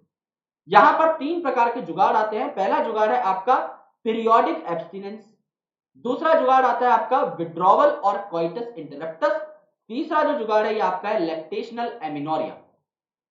पीरियोडिक एब्सटिनेंस का मतलब नाम में क्या आ रहा है, पीरियोडिक। पीरियोडिक मतलब रिलेटेड टू पीरियड्स। पीरियोडिक में एक वर्ड आ रहा है स्टार्टिंग में रिलेटेड टू पीरियड, तो लॉजिक से याद करेंगे। पीरियड जब आते हैं फीमेल्स के अंदर, यानी मेंस्ट्रुअल साइकिल को अगर आपने समझ लिया है तो आप आसानी से इस चीज को डील कर सकते हो। मेंस्ट्रुअल साइकिल में लास्ट चैप्टर में हमने देखा था initial phase was menstrual phase, then आपका क्या फेज आता है, फॉलिकुलर फेज आता है, देन आपका ओव्यूलेशन फेज आता है जिस दौरान ओवम निकलता है। तो अगर आपकी 28 डेज की मेंस्ट्रुअल साइकिल थी तो 14th डे पे यानी 14वें दिन पे आपका निकल रहा था ओवम। और मैंने आपको बताया था चीज कांस्टेंट नहीं रहती, इससे 2-3 दिन पहले भी आपका ओव्यूलेशन हो सकता है, 2-3 दिन बाद में भी हो सकता है। तो अगर आप 10वें दिन से लेकर के 17th दिन तक नोट करके, अगर आप 10वें दिन से 17th डे तक, तो बीच में इसके 14th आ गया, और 3 दिन पहले और 3 दिन बाद, अगर इस टाइम पर आप लोग अवॉइड करते हो या एब्सटेन करते हो, इसीलिए इसे पीरियोडिक एब्सटिनेंस बोला। यानी जो आपका 10th डे है मेंस्ट्रुअल साइकिल का और 17th डे है, इस दौरान आप लोग अगर सेक्स नहीं करते और इसके अलावा जो पूरी मेंस्ट्रुअल साइकिल है उस दौरान अगर आप सेक्स कर लेते हो तो कोई इश्यू नहीं होगा, बिकॉज ओवम इसी टाइम पर रिलीज होता है। तो इन 7-8 दिन को छोड़कर बचा हुआ time is the safe period. ये जो पीरियड है ये आपका बहुत क्रिटिकल होता है। तो आपने क्या किया, आपने इस 7-8 दिन के फर्टाइल पीरियड में सेक्स नहीं किया तो अल्टीमेटली यहां पर कोई भी बेबी बॉर्न होने की संभावना नहीं है। दूसरा जुगाड़ है विड्रॉवल और क्वाइटस इंटरप्टस। क्वाइटस इंटरप्टस मतलब जो क्वाइटस हो रहा था वो आपने इंटरप्ट कर दिया, यानी जो मेल है वो अपने पीनस को विड्रॉ कर लेता है just before the ejaculation of sperm. समझ लीजिए ये आपकी फीमेल वजाइना है, ये आपकी फीमेल वजाइना है। इस फीमेल वजाइना के पास कौन आ रहा है, यहां पर आपका पीनस है लेट्स से। तो जब आपको पता लगा, एक सेंसेशन आ जाती है कि now you are going to ejaculate, उस टाइम पर क्या किया, इस पीनस को विड्रॉ कर लिया गया, राइट। इस पीनस को वेजाइना में से विड्रॉ कर लिया गया, तो जो स्पर्म था ये बाहर इजैक्यूलेट हो गया। तो आपका स्पर्म बाहर इजैक्यूलेट हो गया है, वजाइना के अंदर सीमेन नहीं पहुंचा है, तो कोई इंसेमिनेशन नहीं हुई, कोई इंसेमिनेशन नहीं हुई। अगर स्पर्म अंदर गया ही नहीं है तो कोई भी आपकी प्रेगनेंसी वहां पर देखने को नहीं मिलेगी। तो विड्रॉवल या कॉइटस इंटरप्टस इसे कहा जाता है, क्योंकि विड्रॉवल का मतलब विड्रॉ कर लेता है मेल पार्टनर अपने पीनस को, जिससे कि यहां पर कोई भी प्रेगनेंसी ना हो। लेकिन काफी बार ड्यूरिंग द सेक्स जो प्री इजैक्यूलेट, जो आपको पता है कि जो सेमिनल प्लाज्मा था which was the secretion of a lot of glands, उसके साथ भी a bit of sperm used to travel to the vagina, तो यहां पर इसके फेलियर के चांसेस थोड़े बहुत होते हैं, राइट। तो withdrawal is not the safest method, right. यहां पर इसीलिए क्या कहा जाता है, चांसेस ऑफ फेलियर भी इनके हाई रहते हैं भाई। माना कि इसमें कोई आपका ये नहीं है, साइड इफेक्ट नहीं है, लेकिन इनके चांसेस ऑफ फेलियर भी अच्छे खासे रहते हैं। तो यहां पर पीनस withdrawal is the withdrawal method. Lactational amenorrhoea, lactation का मतलब क्या होता है, लैक्टेशन का मतलब होता है मिल्किंग, यानी जिस टाइम पर मदर जो है मिल्किंग कर रही होती है। पता है आपको अच्छे तरीके से कि लैक्टेशनल फेज जब जस्ट डिलीवरी हुई है बेबी की, उस टाइम से लेकर अगले 6 महीने तक इंटेंस लैक्टेशन होती है। माँ को सिर्फ बच्चे को दूध ही पिलाना रहता है, बच्चा कुछ और नहीं खा सकता, कुछ और नहीं पी सकता। तो उस दौरान जो है मेंस्ट्रुएशन या मेंस्ट्रुअल साइकिल नहीं होती फीमेल के अंदर। तो मैक्सिमम जो है 6 महीने तक, 6 मंथ तक कोई भी लैक्टेशन यहाँ पर नहीं हो, कोई भी सॉरी मेंस्ट्रुएशन यहाँ पर नहीं होती है फीमेल के अंदर जब तक वो ब्रेस्ट फीड कराती है। तो इस दौरान, इन 6 महीनों के दौरान, सिंस मेंसेस ही नहीं आ रहे हैं, सिंस कोई आपकी मेंस्ट्रुअल साइकिल ही टेक प्लेस नहीं कर रही है, तो कोई भी आपकी प्रेगनेंसी नहीं हो सकती। सो सिंस यहाँ पर कोई मेडिसिन का इस्तेमाल नहीं हुआ तो साइड इफेक्ट आपके 0 है, लेकिन फेलियर के चांसेस यहाँ पर अच्छे खासे हैं, फेलियर के चांसेस हाई हैं। क्यों? क्योंकि यहाँ पर आपका तुक्के पे बेस्ड है, राइट। अब समझ लो किसी की साइकिल बहुत ज्यादा एब्रप्टली खराब चल रही है, राइट। किसी की साइकिल थोड़ी सी चेंज हो गई just because of hormonal imbalance और अनप्रोटेक्टेड सेक्स अगर आप उस टाइम पर करते हो और आपकी कैलकुलेशन में थोड़ी भी गड़बड़ हुई and ultimately you are gone. तो इसीलिए इनको बहुत ज्यादा अच्छा मेथड नहीं माना जाता, नेचुरल को या ट्रेडिशनल को। तो बैरियर मेथड जो है ये पिछले कुछ सालों में बहुत मैक्सिमम यूज किए गए, स्पेशली बाय मेल्स। तो बैरियर मेथड में क्या होता है, ओवम और स्पर्म को मिलने से रोक दिया जाता है, फिजिकल मीटिंग इनकी नहीं हो पाती। क्यों? क्योंकि बीच में बैरियर लगा हुआ है, बीच में कुछ है जो इन दोनों को रोक रहा है। तो क्या है, such method are available for both male and females, जैसे कि मेल कॉन्डम्स, फीमेल कॉन्डम्स। और इसके अलावा भी काफी सारी चीज रहती है, जैसे कि स्पर्मिसाइडल क्रीम है, सर्वाइकल कैप है, वॉल्ट है, डायफ्राम है, फोम्स है, जेलीज है, ये सारी चीजें अवेलेबल रहती है। क्वांडम जो है ये आपके थिन कवर लाइक स्ट्रक्चर रहते हैं, जो कि आपके रबर या लेटेक्स शीट के बनते हैं, और मेल के अंदर ये पीनस को कवर कर लेते हैं, और फीमेल के अंदर ये वजाइना और सर्वाइक्स को कवर कर लेते हैं। तो अगर male has wore condom, so at that particular time the sperms won't be ejaculated out, okay. और अगर इजैकुलेशन हुई तो वो जो स्पर्म्स है वो कलेक्ट हो जाएंगे in the condom itself, it won't go to the female's cervical canal.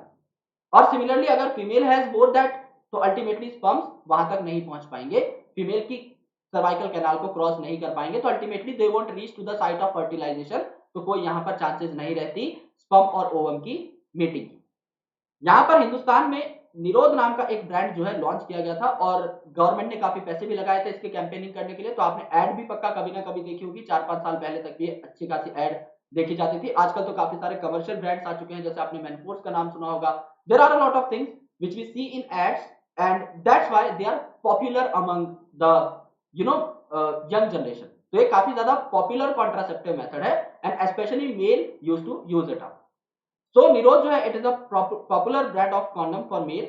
Use of condom has increase in recent year, क्योंकि इसका एडिशनल बेनिफिट भी है। ये क्या करता है, ये अनप्रोटेक्टेड सेक्स है एक तरीके का। Ultimately if you are using condom तो प्रेगनेंसी तो नहीं होगी, लेकिन इसके साथ साथ आपको बीमारी भी नहीं होगी, एसटीआई यानी सेक्सुअली ट्रांसमिटेड इन्फेक्शन और एड्स से भी बचाव मिलता है। मेल और फीमेल कॉन्डम्स जो है डिस्पोजेबल रहते हैं, यानी इनको आप डिस्पोज कर सकते हो। ये थिन रबर और लेटेक्स के बनाए जाते हैं, यानी ऑर्गेनिक मटेरियल के बनते हैं, तो ये डिस्पोज हो जाते हैं। दे आर सेल्फ इंसर्टेड, इनको आप खुद इंसर्ट करते हो। जैसे कि गोली आपने खरीदी, खुद खा ली, तो उसमें आपका क्या है, उसमें आपको शर्माने की बात नहीं है। किसी और ने भी अगर आपके लिए गोली खरीदी है तो भी आप उसे खा सकते हो, तो आपको डर लगता है तो कोई दिक्कत नहीं।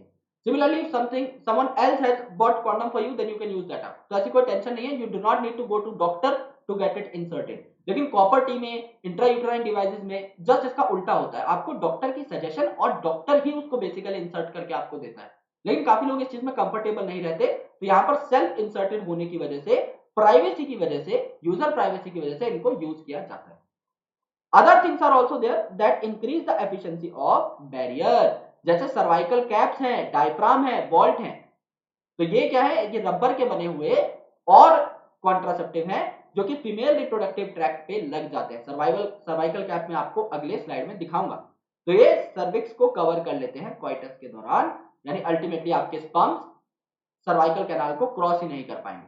तो सर्विक्स में ही आपकी क्या हो जाती है, स्पर्म की ब्लॉकिंग हो जाती है। और ये जो है इनको आप लोग क्लीन करके यूज भी कर सकते हो, यानी जो सर्वाइकल कैप है, वॉल्ट है, डायफ्राम है, they are reusable, condoms are not reusable. Spermicidal cream, cidal का मतलब क्या होता है, डेथ कर देने वाला। तो स्पर्मिसाइडल क्रीम मतलब ऐसी क्रीम है जिसमें कुछ ऐसे केमिकल्स हैं जो स्पर्म के ऊपर अटैक कर देते हैं, तो स्पर्म की डेथ हो जाएगी, स्पर्म डिग्रेड हो जाएंगे।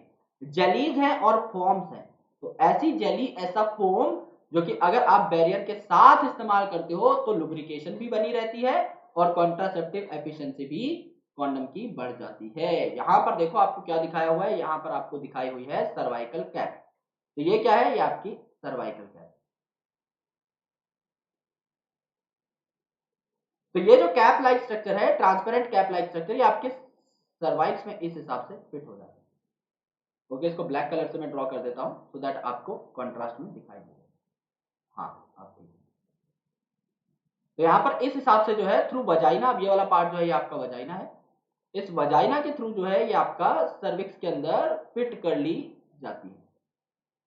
जैसे कि अगर यहाँ से स्पर्म्स भी एंटर कर रहे हैं तो वो सर्विक्स को क्रॉस करके आगे यूट्रस तक और यूट्रस से फर्दर फैलोपियन ट्यूब में ना जा पाए। ये आपके कॉन्डम्स हैं, male condom, and this is the female condom that you are looking over here. So these barrier methods are present, are available for both male and female. यही चीज यहां पर हमें देखनी है बस। अब है आपके आईयूडीज। आईयूडीज मतलब इंट्रा यूट्राइन डिवाइसेस, ऐसे डिवाइसेस जो यूट्रस में फिट हो जाए। तो एक और इफेक्टिव और एक और पॉपुलर मेथड है इंट्रा यूट्राइन डिवाइसेस। इनको आइडियल कॉन्ट्रासेप्टिव भी बोला गया है प्यार से।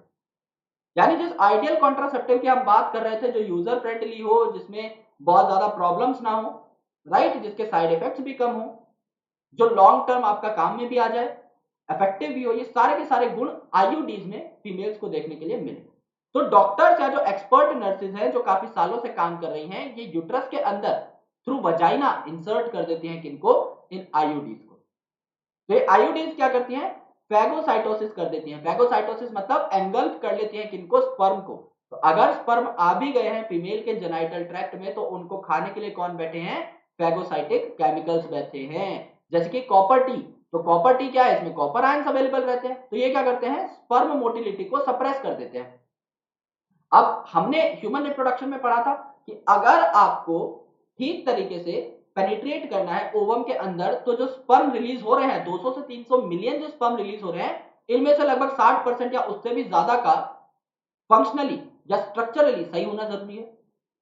ओके, इनका स्ट्रक्चर अच्छा हो, साइज अच्छा हो, और उनमें से भी फिर मोर देन 50% की मोटिलिटी भी बहुत तगड़ी हो। अगर यहां पर मोटिलिटी कम हो गई तो क्या स्पर्म पेनिट्रेट कर पाएंगे ओवम के अंदर, द आंसर इज नो। तो अगर कॉपर आयन इनकी मोटिलिटी को कम कर देता है, तो वहीं पर स्पर्म की ऐसी तैसी हो जाती है, स्पीड ही कम हो जाती है। कुछ ऐसी आईयूडीज होती हैं जो हार्मोन रिलीज करती हैं, तो इन्हें हार्मोन रिलीजिंग आईयूडीज बोला जाता है। तो ये क्या करती हैं, यूट्रस को अनसुटेबल बना देती हैं। ये ऐसे हार्मोन बनाती हैं जो कि यूट्रस को अनसुटेबल बना देती हैं फॉर इम्प्लांटेशन, जिससे कि अगर आपकी फर्टिलाइजेशन हो भी गए तो इम्प्लांटेशन ना हो पाए, जो कुछ सेल्स है आपके मोरुला के, वो आपके बाहर आ जाए। और सर्वाइक्स हॉस्टाइल फॉर स्पर्म्स, यानी अगर स्पर्म एंटर कर रहे हैं थ्रू सर्वाइक्स, तो वहां पर जो है हॉस्टाइल हो जाए वो, यानी अंदर एंटर ही ना करने दे, वहां पे स्पर्म सर्वाइव ही ना कर पाए। तो इन्हें आइडियल कॉन्ट्रासेप्टिव बोला गया है, जो कि डिले करना चाहती हैं प्रेगनेंसी उन फीमेल्स के अंदर, या जो स्पेस करना चाहती हैं चिल्ड्रन को, क्योंकि ये काफी सालों तक काम आती है। अगर आपने एक बार कॉपर टी इंसर्ट कर दिया, तो कॉपर टी जो है काफी सालों तक वैसा का वैसा रह सकता है। So it is most widely accepted method of contraception in India. कोई पूछे कि आइडियल और मोस्ट एक्सेप्टेड कौन है, मोस्ट यूज्ड कौन है, तो आपके आईयूडीज हो जाएंगे बाय फीमेल्स। मेल में कॉन्डम जो है आपका ज्यादा यूज किया जाता है, क्योंकि आईयूडी तो मेल के लिए है ही नहीं, मेल में तो यूट्रस नहीं होता। तो ये वहां पर आपको कॉन्डम्स का नाम लेना है। फीमेल की अगर बात आ जाए तो आपको ultimately you need to go for the IUD.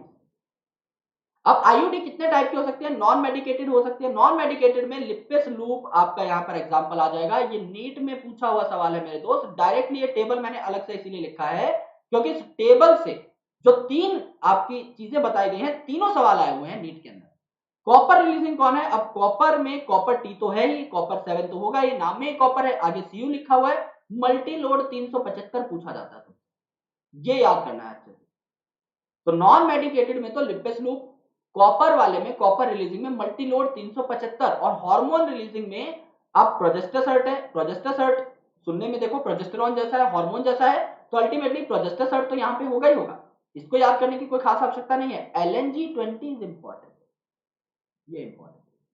तो कोई कॉपर का पूछे तो मल्टी लोड 375 बता दो, कोई हार्मोन का पूछे LNG20 बता दो, और कोई नॉन मेडिकेटेड पूछ ले तो लिपेस लूप बता दो।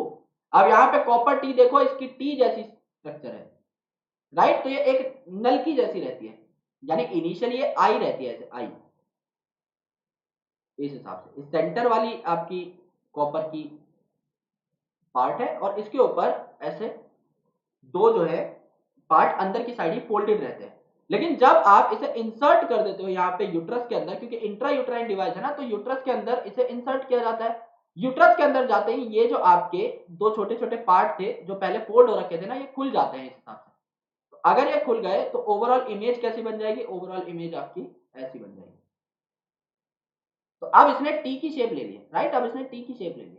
पहले आपकी आई शेप की थी, फिर इसने टी की शेप ले ली। तो यहां पर इसे कॉपर टी क्यों बोला गया पता है, क्योंकि यहां पर इसने देखो इस पूरे के पूरे रास्ते को ब्लॉक कर लिया है, तो स्पर्म आपके साइट ऑफ फर्टिलाइजेशन पर नहीं पहुंच पाएंगे। तो कॉपर आईयूडी यहाँ पर इंटीग्रेट कर दी गई।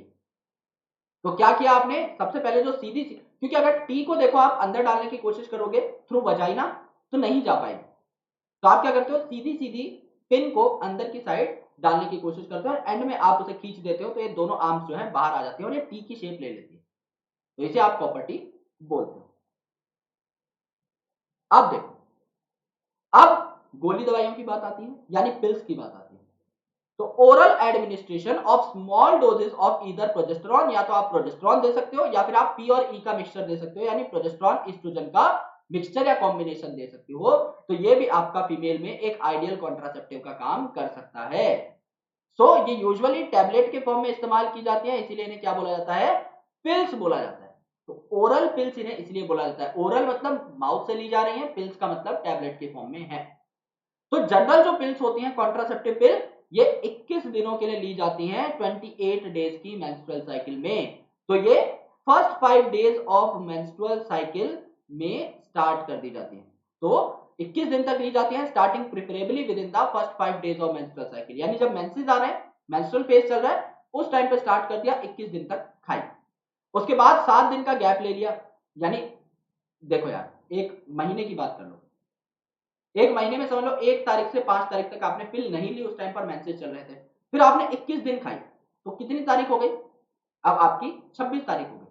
अब 26 तारीख के बाद 27 और 28 का आपने गैप लिया पिछली मेंस्ट्रुअल साइकिल का, अब नई मेंस्ट्रुअल साइकिल स्टार्ट हो गई है, 27 28 का आपने गैप लिया, फिर 1 2 3 4 5, तो वही 5 दिन का गैप आ गया।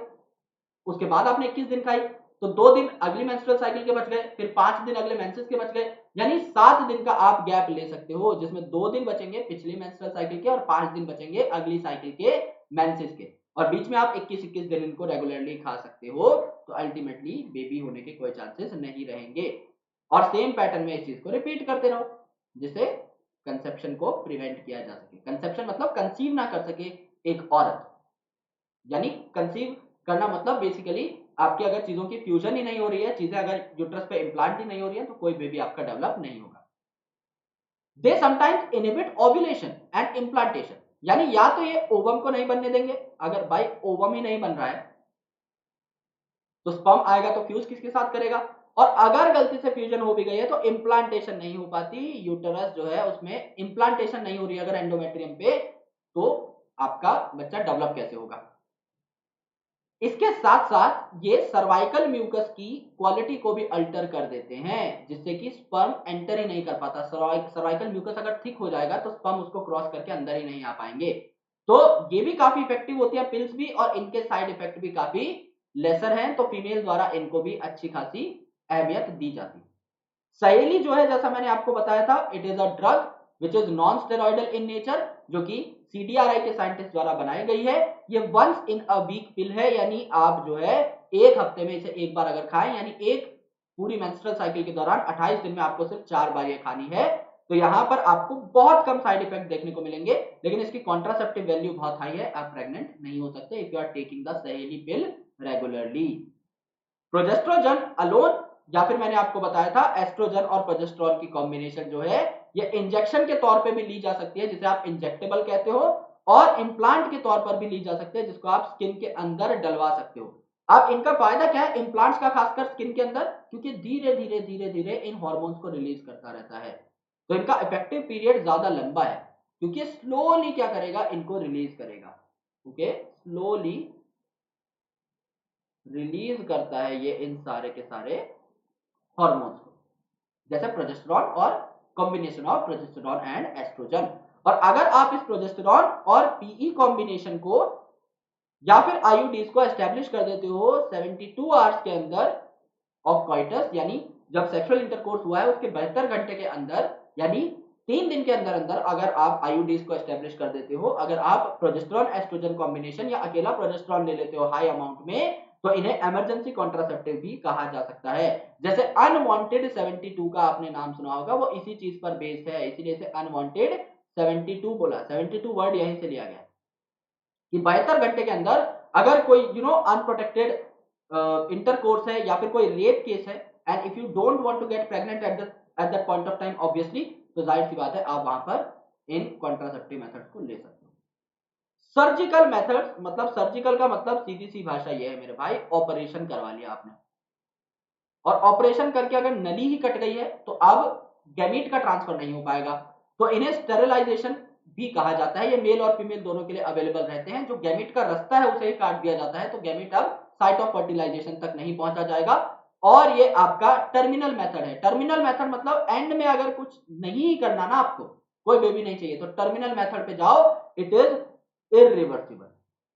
इसकी रिवर्सिबिलिटी बहुत पुअर है, ये इरिवर्सिबल है लगभग, क्योंकि इन पाइप्स को दोबारा जोड़ना इज वेरी डिफिकल्ट, और बहुत ही कम लोग हैं जो बाद में डिजायर करते हैं कि आप इसको दोबारा सर्जिकली ठीक कर दीजिए।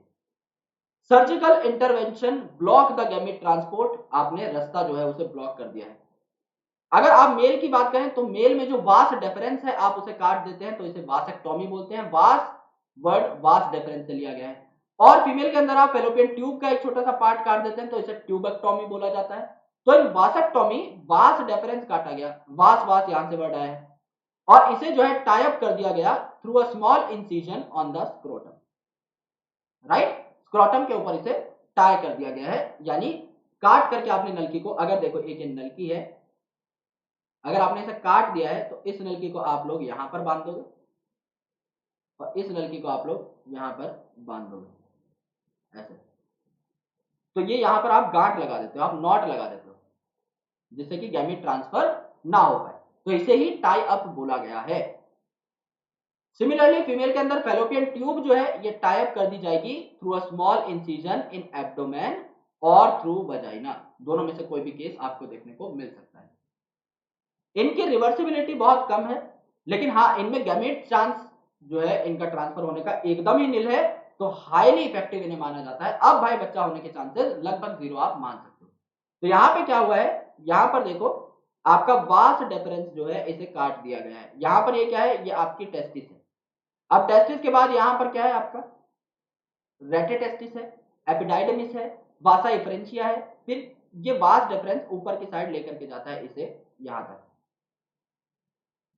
ये वास रेफरेंस यहां तक है, और ये आपका सेमिनल वेसिकल है जो मिल करके इजैकुलेटरी डक्ट बना रहे थे। तो इस वास रेफरेंस को मैंने काट दिया और स्क्रोटम के ऊपर इंसिजन मार दिया। यहां पर अगर आप एक पाउच लाइक स्ट्रक्चर बनाए तो यहां पर ये क्या हो जाता, स्क्रोटम हो जाता। सिमिलरली जो फीमेल है उसमें जो फेलोपियन ट्यूब है, अब ये तो आपका पहला पार्ट है फेलोपियन ट्यूब का, राइट। यहां पर देखो आप फिम्बरे बने हुए हैं, यहां पर अल्टीमेटली इस्थमस है आपका। ये जो रीजन है आपका, यहां से कहीं से भी फेलोपियन ट्यूब को काट सकते हो, ऐसी कोई दिक्कत नहीं है। यहां पर इस फेलोपियन ट्यूब को यूजुअली आपका पास वाले रीजन से काटा जाता है, ओके। पास वाले रीजन से इसीलिए काटा जाता है क्योंकि यहां से आपकी इंसिजन झटपट की जा सकती है। तो थ्रू वजाइना यहां पर जो है एक कट लगा दिया जाता है एंड फेलोपियन ट्यूब को काट करके बांध दिया जाता है, टाई कर दिया जाता है, सो दैट यहां पर जो भी आपके ओवम बनेंगे वो यहां तक ही आ पाएंगे, इसके आगे नहीं आ पाएंगे, तो कोई फर्टिलाइजेशन नहीं होगी।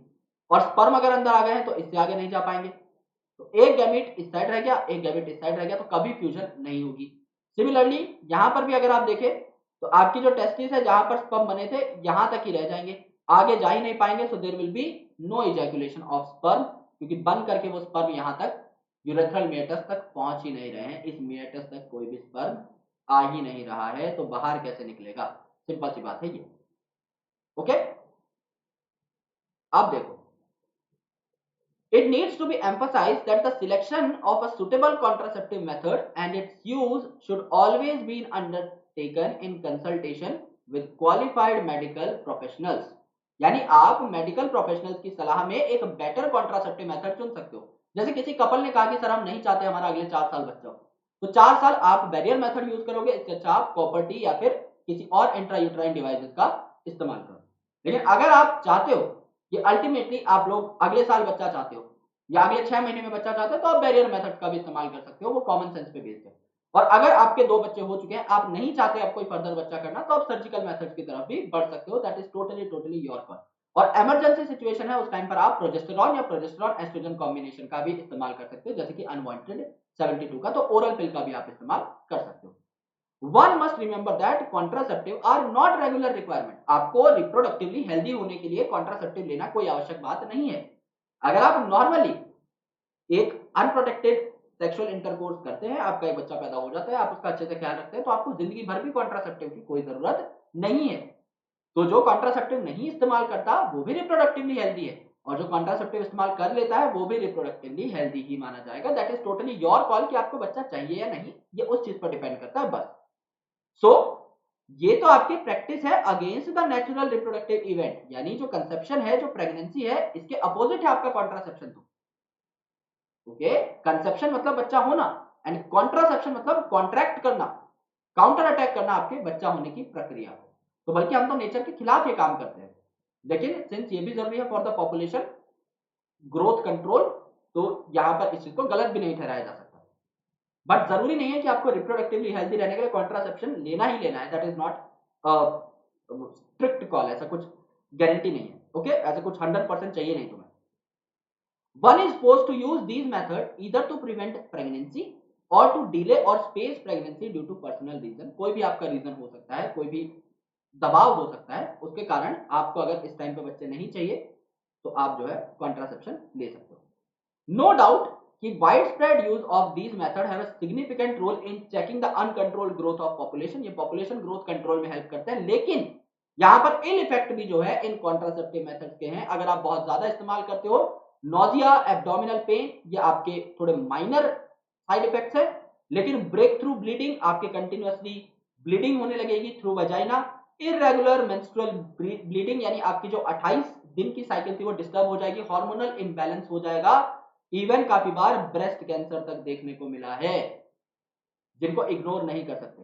तो इसलिए आप पिल्स का या फिर बहुत ज्यादा किसी भी केमिकल ओरिएंटेड कॉन्ट्रासेप्टिव का इस्तेमाल ना करें बहुत ज्यादा टाइम पर। Okay, now the next topic is MTP. MTP stands for medical termination of pregnancy. Medical termination of pregnancy. तो यहां पर मेडिकल टर्मिनेशन ऑफ प्रेगनेंसी जो है, इसके बारे में एक नया एक्ट दिया गया है एनसीईआरटी में, विच इज न्यूली एडेड। तो medical termination of pregnancy act में अमेंडमेंट किया गया है 2017 के अंदर। तो गवर्नमेंट ऑफ इंडिया ने, भारत सरकार ने क्या बोला है कि आप जो है इलीगल अबॉर्शन को फिलहाल हमें कम करना पड़ेगा, रिड्यूस करना पड़ेगा, और मैटरनल मॉर्टेलिटी पर भी कंट्रोल लगाना पड़ेगा। यानी हम ये नहीं चाहते कि आपकी मेडिकल टर्मिनेशन ऑफ प्रेगनेंसी के दौरान, यानी कि अबॉर्शन के दौरान जो फीमेल है उसकी डेथ हो जाए, राइट। तो 2017 में एक्ट क्या लाया गया, पहले तो नाम को समझो, medical termination of pregnancy. Medical sciences में टर्मिनेशन ऑफ प्रेगनेंसी, कोई प्रेग्नेंट थी विमेन जिसकी प्रेगनेंसी को टर्मिनेट कर दिया गया, यानी बच्चा गिरा दिया गया।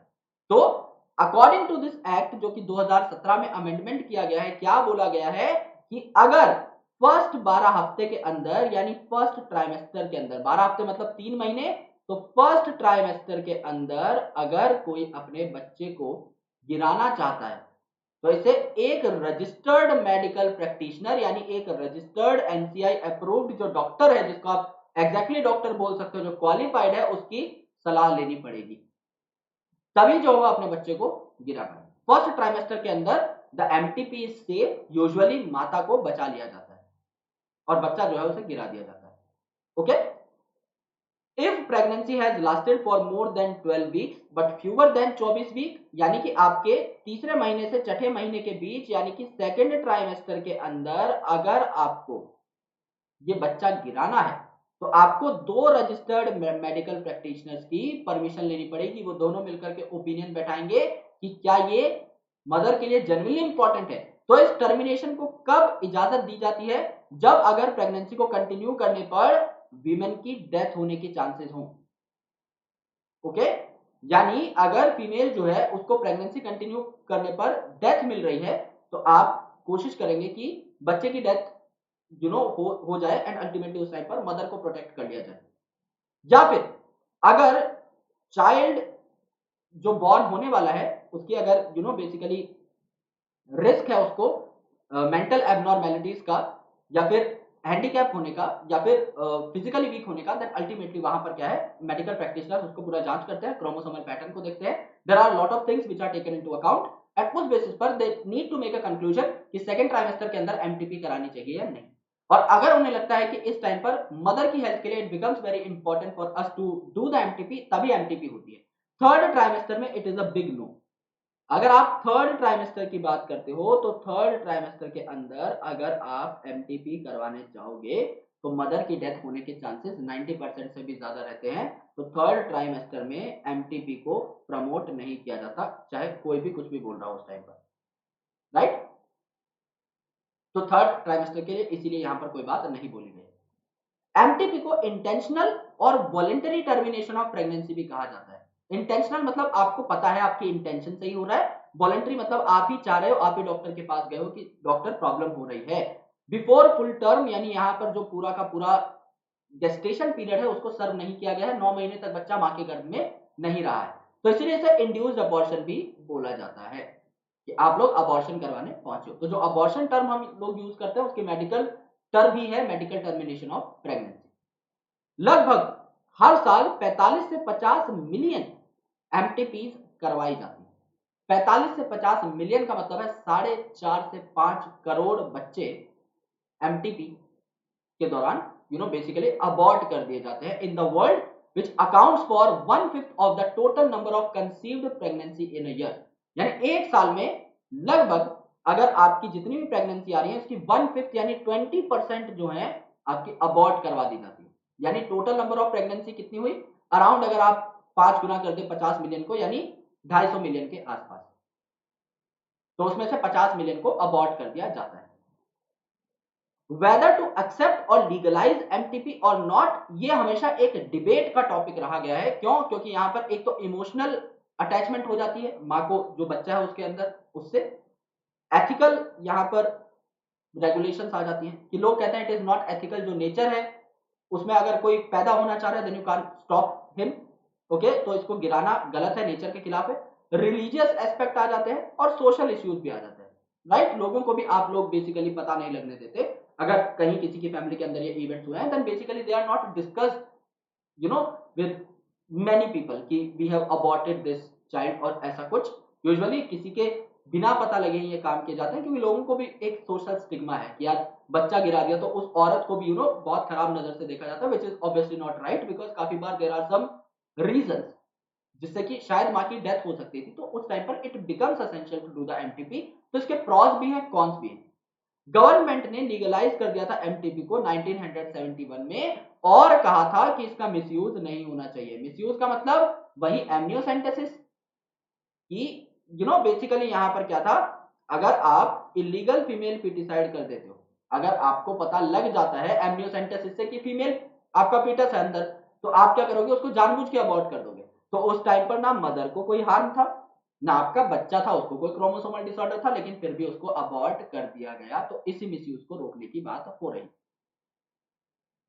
It is performed to get rid of unwanted pregnancy either due to casual unprotected intercourse, या फिर कॉन्ट्रासेप्टिव कभी कभी फेल हो जाता है, या फिर रेप केसेस में एमटीपी का इस्तेमाल किया जाता है बच्चे को गिराने के लिए। एमटीपी जो है are also essential in certain cases जहां पर कंटिन्यूएशन ऑफ प्रेगनेंसी से आपका जान का खतरा हो सकता था मदर को या फिर बेबी को या फिर दोनों को, तो उस केस में बेबी को अबॉर्ट कर दिया जाता है। एमटीपीज आपके फर्स्ट ट्राइमेस्टर में यानी लगभग 3 महीने तक सेफ माने जाते हैं, उस टाइम पर बहुत ज्यादा फीटल ग्रोथ नहीं हुई होती। सेकेंड ट्राइमेस्टर में ये रिस्कियर होते हैं और यहां पर भी थर्ड ट्राइमेस्टर के बारे में बात नहीं की गई है, because that is very obvious, क्योंकि एक बार अगर आप 7वें महीने में एंटर कर गए बच्चा इतना बड़ा हो जाता है उसको आप लोग अबॉर्ट नहीं कर सकते, राइट।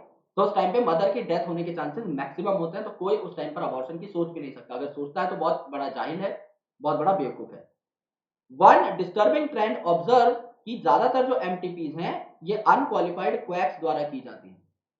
वैसे तो यहाँ पर लीगलाइज है तो उसके लिए मेडिकल प्रैक्टिशनर का रजिस्टर्ड होना जरूरी है, लेकिन गांव के लोग कहीं पर भी जाके करवा लेते हैं बेसिकली, और काफी सारे केसेस जो है रिसेंटली अखबारों में पढ़ने को भी मिल जाते हैं।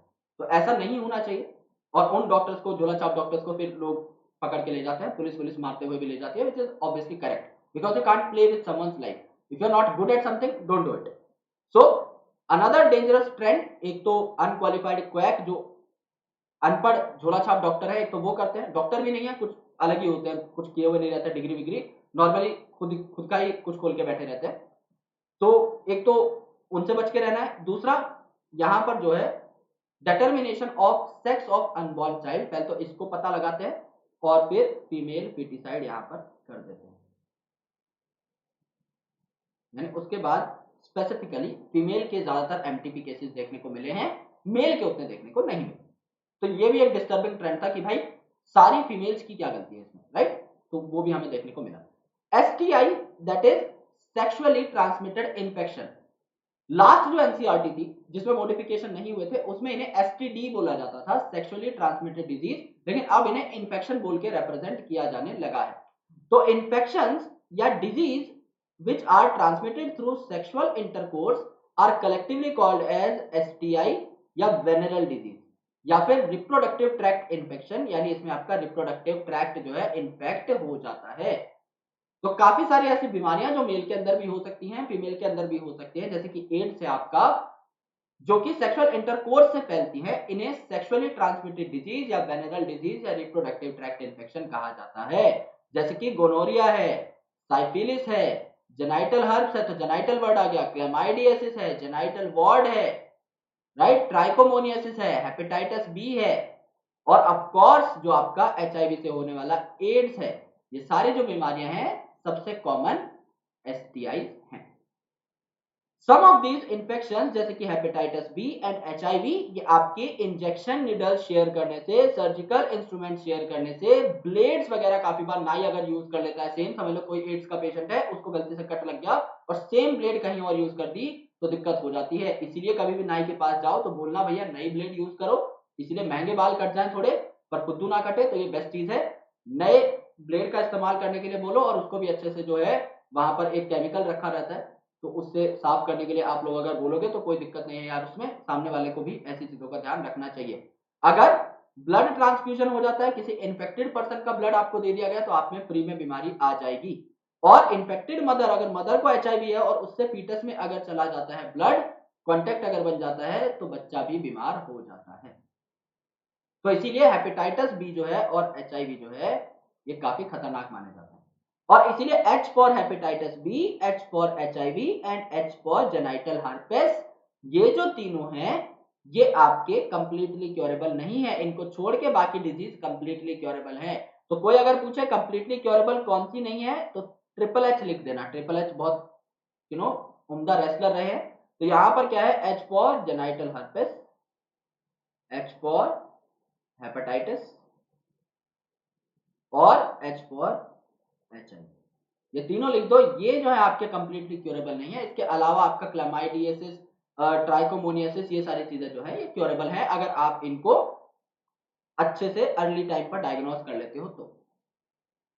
जो इनके सिम्टम्स हैं ये माइनर होते हैं, जैसे कि इचिंग होना, खुजली चल जाना, राइट, फ्लूइड डिस्चार्ज होना, स्लाइट पेन, हल्की सी सूजन इन द जेनाइटल रीजन, जिससे आपको पता नहीं लगता कि आपको कोई बड़ी बीमारी है, आपको ऐसा लगता है कि नॉर्मल कोई इन्फेक्शन होगा।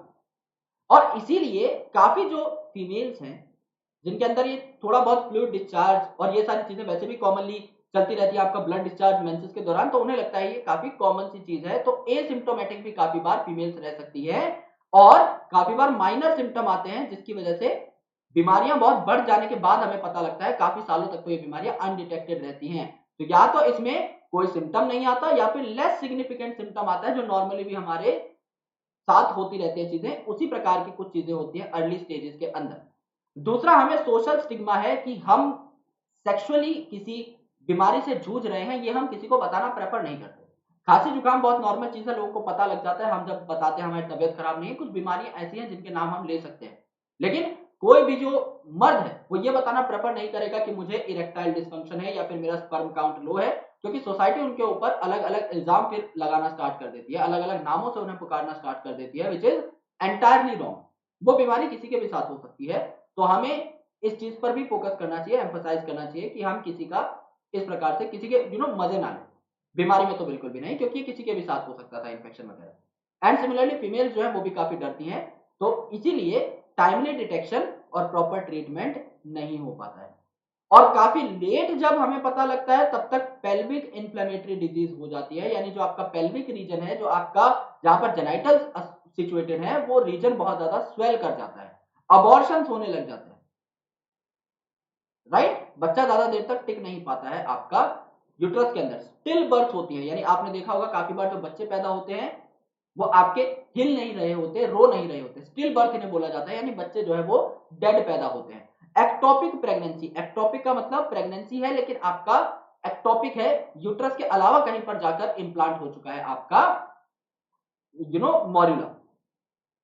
इनफर्टिलिटी, यानी आप हो सकता है स्टेराइल हो जाए, एंड इनफैक्ट रिप्रोडक्टिव ट्रैक्ट का कैंसर भी हो सकता है अगर ये चीजें बढ़ जाए तो एसटीआई जो है यानी sexually transmitted infection reproductive healthy society के लिए एक थ्रेट है, हमें बच के रहना है इस चीज से, और हमें प्रॉपर प्रिवेंशन का भी ख्याल रखना है। और अगर हमें अर्ली डायग्नोसिस हो जाए कि हमें इस प्रकार की कोई बीमारी है तो हमें डॉक्टर से जाके कंसल्ट भी करना चाहिए। और अभी हम जिस एज में हैं, जिस एज में आप भी हो मैं भी हूं, 15 से 24 साल के जो स्टूडेंट्स हैं इनको सबसे ज्यादा जो है हमें ज्ञान देना चाहिए इस मामले में, इनको सबसे ज्यादा हमें अवेयर करना चाहिए। तो अगर आप खुद का ख्याल रखते हो, कुछ बेसिक प्रोटोकॉल्स को फॉलो करते हो तो आपको बीमारियां नहीं होंगी। जैसे avoid sex with unknown partners या मल्टीपल पार्टनर्स, काफी ज्यादा लोगों के साथ या किसी अननोन बंदे के साथ सेक्स नहीं करना है। Always try to use condoms during coitus, क्योंकि आपको कॉन्डम्स जो है वो किससे बचाते हैं, सेक्सुअली ट्रांसमिटेड डिजीज से बचाते हैं, as well as unwanted pregnancy से भी। इन केस ऑफ डाउट, अगर थोड़ा भी डाउट है तो किसी क्वालिफाइड डॉक्टर के पास जाए, मिले और अपना इलाज करवाएं। Now the most important thing, अब आपने देखा सेक्सुअली ट्रांसमिटेड इन्फेक्शन, इनफर्टिलिटी भी उनमें से एक थी। विकी डोनर नाम की आपने एक पिक्चर देखी होगी, गुड न्यूज नाम की भी आपने एक पिक्चर देखी होगी, अक्षय कुमार की रिसेंटली आई थी। वहां पर आपको बताया जाता है कि अगर आप लोग इनफर्टाइल भी हैं, अगर कोशिशें करने के बावजूद, अनप्रोटेक्टेड सेक्स के बावजूद बच्चा पैदा नहीं हो रहा है, तो आप क्या कर सकते हैं, आप लोग टेस्ट ट्यूब में बेबी प्रोड्यूस करवा सकते हैं। समझ लो कोई औरत है जिसमें ओवम ठीक से प्रोड्यूस नहीं हो रहा है, लेकिन हाँ उसका यूटेरस अच्छा खाता है कि वो बच्चे को इंप्लांट कर सके, तो वहां पर क्या हो जाएगा, आप ओवम किसी और फीमेल का लेकर के डाल दो उसके अंदर, स्पर्म मेल के चले जाएंगे और इम्प्लांटेशन तो उसके अंदर अच्छी खासी हो ही सकती है। तो जो प्रॉब्लम है उसका सोल्यूशन हम कर सकते हैं। समझ लीजिए कोई मेल है जिसको इरेक्टाइल डिस्फंक्शन है, तो वो क्या इंसेमिनेट नहीं कर सकता, तो आर्टिफिशियल इंसेमिनेशन करा सकते हैं, आप स्पर्म्स को इंजेक्ट कर सकते हैं इन द फीमेल जेनाइटल ट्रैक्ट, जहां से वो स्विम करके फर्टिलाइजेशन की साइड तक पहुंच सकते हैं। समझ लीजिए स्पर्म काउंट ही कम है, स्पर्म मोटिलिटी कम है, किसी डोनर के स्पर्म ले सकते हैं और उसको डाल सकते हैं। समझ लो मेल और फीमेल दोनों जो है वो अपने अपने गैमीट्स डोनेट करते हैं कि बच्चा हमारा ही होना चाहिए, स्पर्म और ओवम हमारे होने चाहिए, गैमीट हमारा होना चाहिए। काफी लोगों को ये भी कंसर्न रहता है कि जेनेटिक मटेरियल हमारा हो, तो उनको भी आप लोग टेस्ट ट्यूब में ग्रो करा सकते हैं up to a certain level, और उसके बाद फीमेल के अंदर इंप्लांट कर सकते हैं। तो ये सारी की सारी टेक्निक्स यहाँ पर मौजूद है, जो कि एक टेबल के फॉर्म में मैं आपको दिखाऊंगा। तो a discussion on reproductive health is incomplete without mention of infertility। और पिछले कुछ सालों में तो ये चीज एकदम टॉप पर कि इनफर्टिलिटी क्लिनिक्स खुलने स्टार्ट हो गए हैं और आपकी हर संभव तरीके से हेल्प की जाती है कि आप लोग बच्चा जो है कंसीव कर पाए एंड अल्टीमेटली खुद का बच्चा तैयार भी करवा पाए टेस्ट ट्यूब बेबी के तौर पे। A large number of couples all over the world, including India, are infertile and they are unable to produce children in spite of unprotected sexual intercourse। यानी कि मल्टीपल टाइम सेक्स करने के बावजूद भी, unprotected sexual intercourse होने के बावजूद भी, गैमीट्स एक दूसरे के पास जाने के बावजूद भी अगर कोई रिजल्ट नहीं मिल रहा है, इसका मतलब दे आर इनफर्टाइल। तो यहां पर क्या होगा, काफी फिजिकल प्रॉब्लम्स हो सकती है रिप्रोडक्टिव ऑर्गन्स में, कंजेनाइटल डिजीज हो सकती है यार, ड्रग्स की वजह से ये हो सकता है, ड्रग ओवरडोज या फिर आपका दवाइयों का overdose, medication, intense medication, immunological diseases हो सकती हैं, और साइकोलॉजिकल डिजीजेस भी, यानी स्ट्रेस वगैरह की वजह से भी काफी बार स्पर्म काउंट पर फर्क पड़ता है, राइट। तो यहां पर हमें क्या करना है, यहां पर हमें देखना है कि इंडिया के अंदर फीमेल आर ऑफन ब्लेम्ड, लेकिन most often then not the problem lies in male partner. ज्यादातर जो आपके इनफर्टिलिटी देखी गई है वो मेल के अंदर देखी गई है, लेकिन फीमेल को ब्लेम किया जाता है। तो इस मिथ को भी हमें तोड़ना है, इस मिसकंसेप्शन को भी हमें दूर करना है। स्पेशलाइज्ड हेल्थ केयर यूनिट, जिनको आप इनफर्टिलिटी क्लिनिक बोलते हो, ये आपको हेल्प कर सकते हैं in the diagnosis of your disease, in the corrective treatment of your disorder, जिससे कि आप लोगों को भी, यानी कि जो भी इनफर्टाइल है उसको बेबी हो सके। लेकिन जहां पर ये करेक्शन पॉसिबल नहीं होती, वहां पर हम क्या करते हैं, असिस्टेड रिप्रोडक्टिव टेक्नोलॉजी का इस्तेमाल करते हैं, यानी ऐसी टेक्नोलॉजी जिसमें हम लोगों को असिस्ट करेंगे रिप्रोडक्टिव इवेंट्स के लिए, यानी हम लोग बेसिकली उनको बेबी बना करके देंगे। तो that is called as ART और असिस्टेड रिप्रोडक्टिव टेक्नोलॉजी। अब असिस्टेड रिप्रोडक्टिव टेक्नोलॉजी में क्या है, इसको गौर से सुनना। बहुत सारे नाम हैं, लेकिन एक ही बार में सारे नाम कंसेप्चुअली क्लियर हो जाएंगे, इस बात की गारंटी लेता हूं। सुनना बस गौर से। In vitro fertilization, in vitro का मतलब क्या है, विट्रो का मतलब रहता है बॉडी के बाहर, ओके। इन विवो का मतलब रहता है बॉडी के अंदर, तो इन विट्रो का मतलब क्या है, बॉडी के बाहर। बॉडी के बाहर कहां, टेस्ट ट्यूब में ही। तो जाहिर सी बात है यहां पर फर्टिलाइजेशन जो होगी, इन विट्रो फर्टिलाइजेशन है ना, तो फर्टिलाइजेशन कहां होगी, बॉडी के बाहर होगी, यानी टेस्ट ट्यूब में। तो आपने क्या किया, सिमिलर कंडीशंस प्रोवाइड करी। आपने मेल का गैमेट लिया, फीमेल का गैमेट लिया। मेल गैमेट यानी स्पर्म आपने लिया किसी भी डोनर का, हस्बैंड का। आपने ओवम किसी का लिया, किसी डोनर का या वाइफ का, एंड अल्टीमेटली आपने उन्हें फर्टिलाइज करा दिया। And it is followed by ET. ET मतलब एम्ब्रियो ट्रांसफर। अब जो एक सेल बना है आपका जाइगोट, ये एक सेल आपका डिवाइड किया जाएगा, दो सेल बनाएगा, दो सेल आपका चार सेल बनाएगा, चार सेल आपका आठ सेल बनाएगा, आठ सेल 16 सेल बनाएगा, और फिर इसे ट्रांसपोर्ट कर दिया जाएगा to variety of places. Zygote intra fallopian transfer, अगर आप जाइगोट को ट्रांसफर कर रहे हो तो कहां करोगे, फेलोपियन ट्यूब में। बेसिक सी बात है, बहुत बेसिक बात है। क्या जानना है हमें यहां पर, देखो ये आपका क्या बना दे रहा हूं मैं, ये आपका मैं यहां पर यूट्रस का स्ट्रक्चर बना दे रहा हूं, और ये साथ में फेलोपियन ट्यूब, ओके। इस हिसाब से रफ सा डायग्राम बना लेते हैं। आपकी फर्टिलाइजेशन कहां पर हुई, यहां पर हुई। यहां पर अगर आपकी फर्टिलाइजेशन हो रही है इन द फेलोपियन ट्यूब, तो जाइगोट कहां बनेगा, यही बनेगा। तो अगर आप जाइगोट को इंसर्ट कराते हो तो आपको कहां कराना पड़ेगा, फेलोपियन ट्यूब में कराना पड़ेगा। लेकिन अगर आप यहां पर देखोगे कि कुछ सेल्स बन चुके हैं आपके, 16 या 32 सेल्स बन चुके हैं, तो वो आपके यूट्रस के अंदर पहुंच जाते हैं। तो यूट्रस के अंदर आप कितने सेल्स, अगर 16 सेल्स बन चुके हैं तो आप उसे यूट्रस के अंदर पहुंचाओगे। लेकिन अगर आपके एक सेल हैं, दो सेल हैं, चार सेल हैं, तो आप उसे फेलोपियन ट्यूब में ही रखोगे।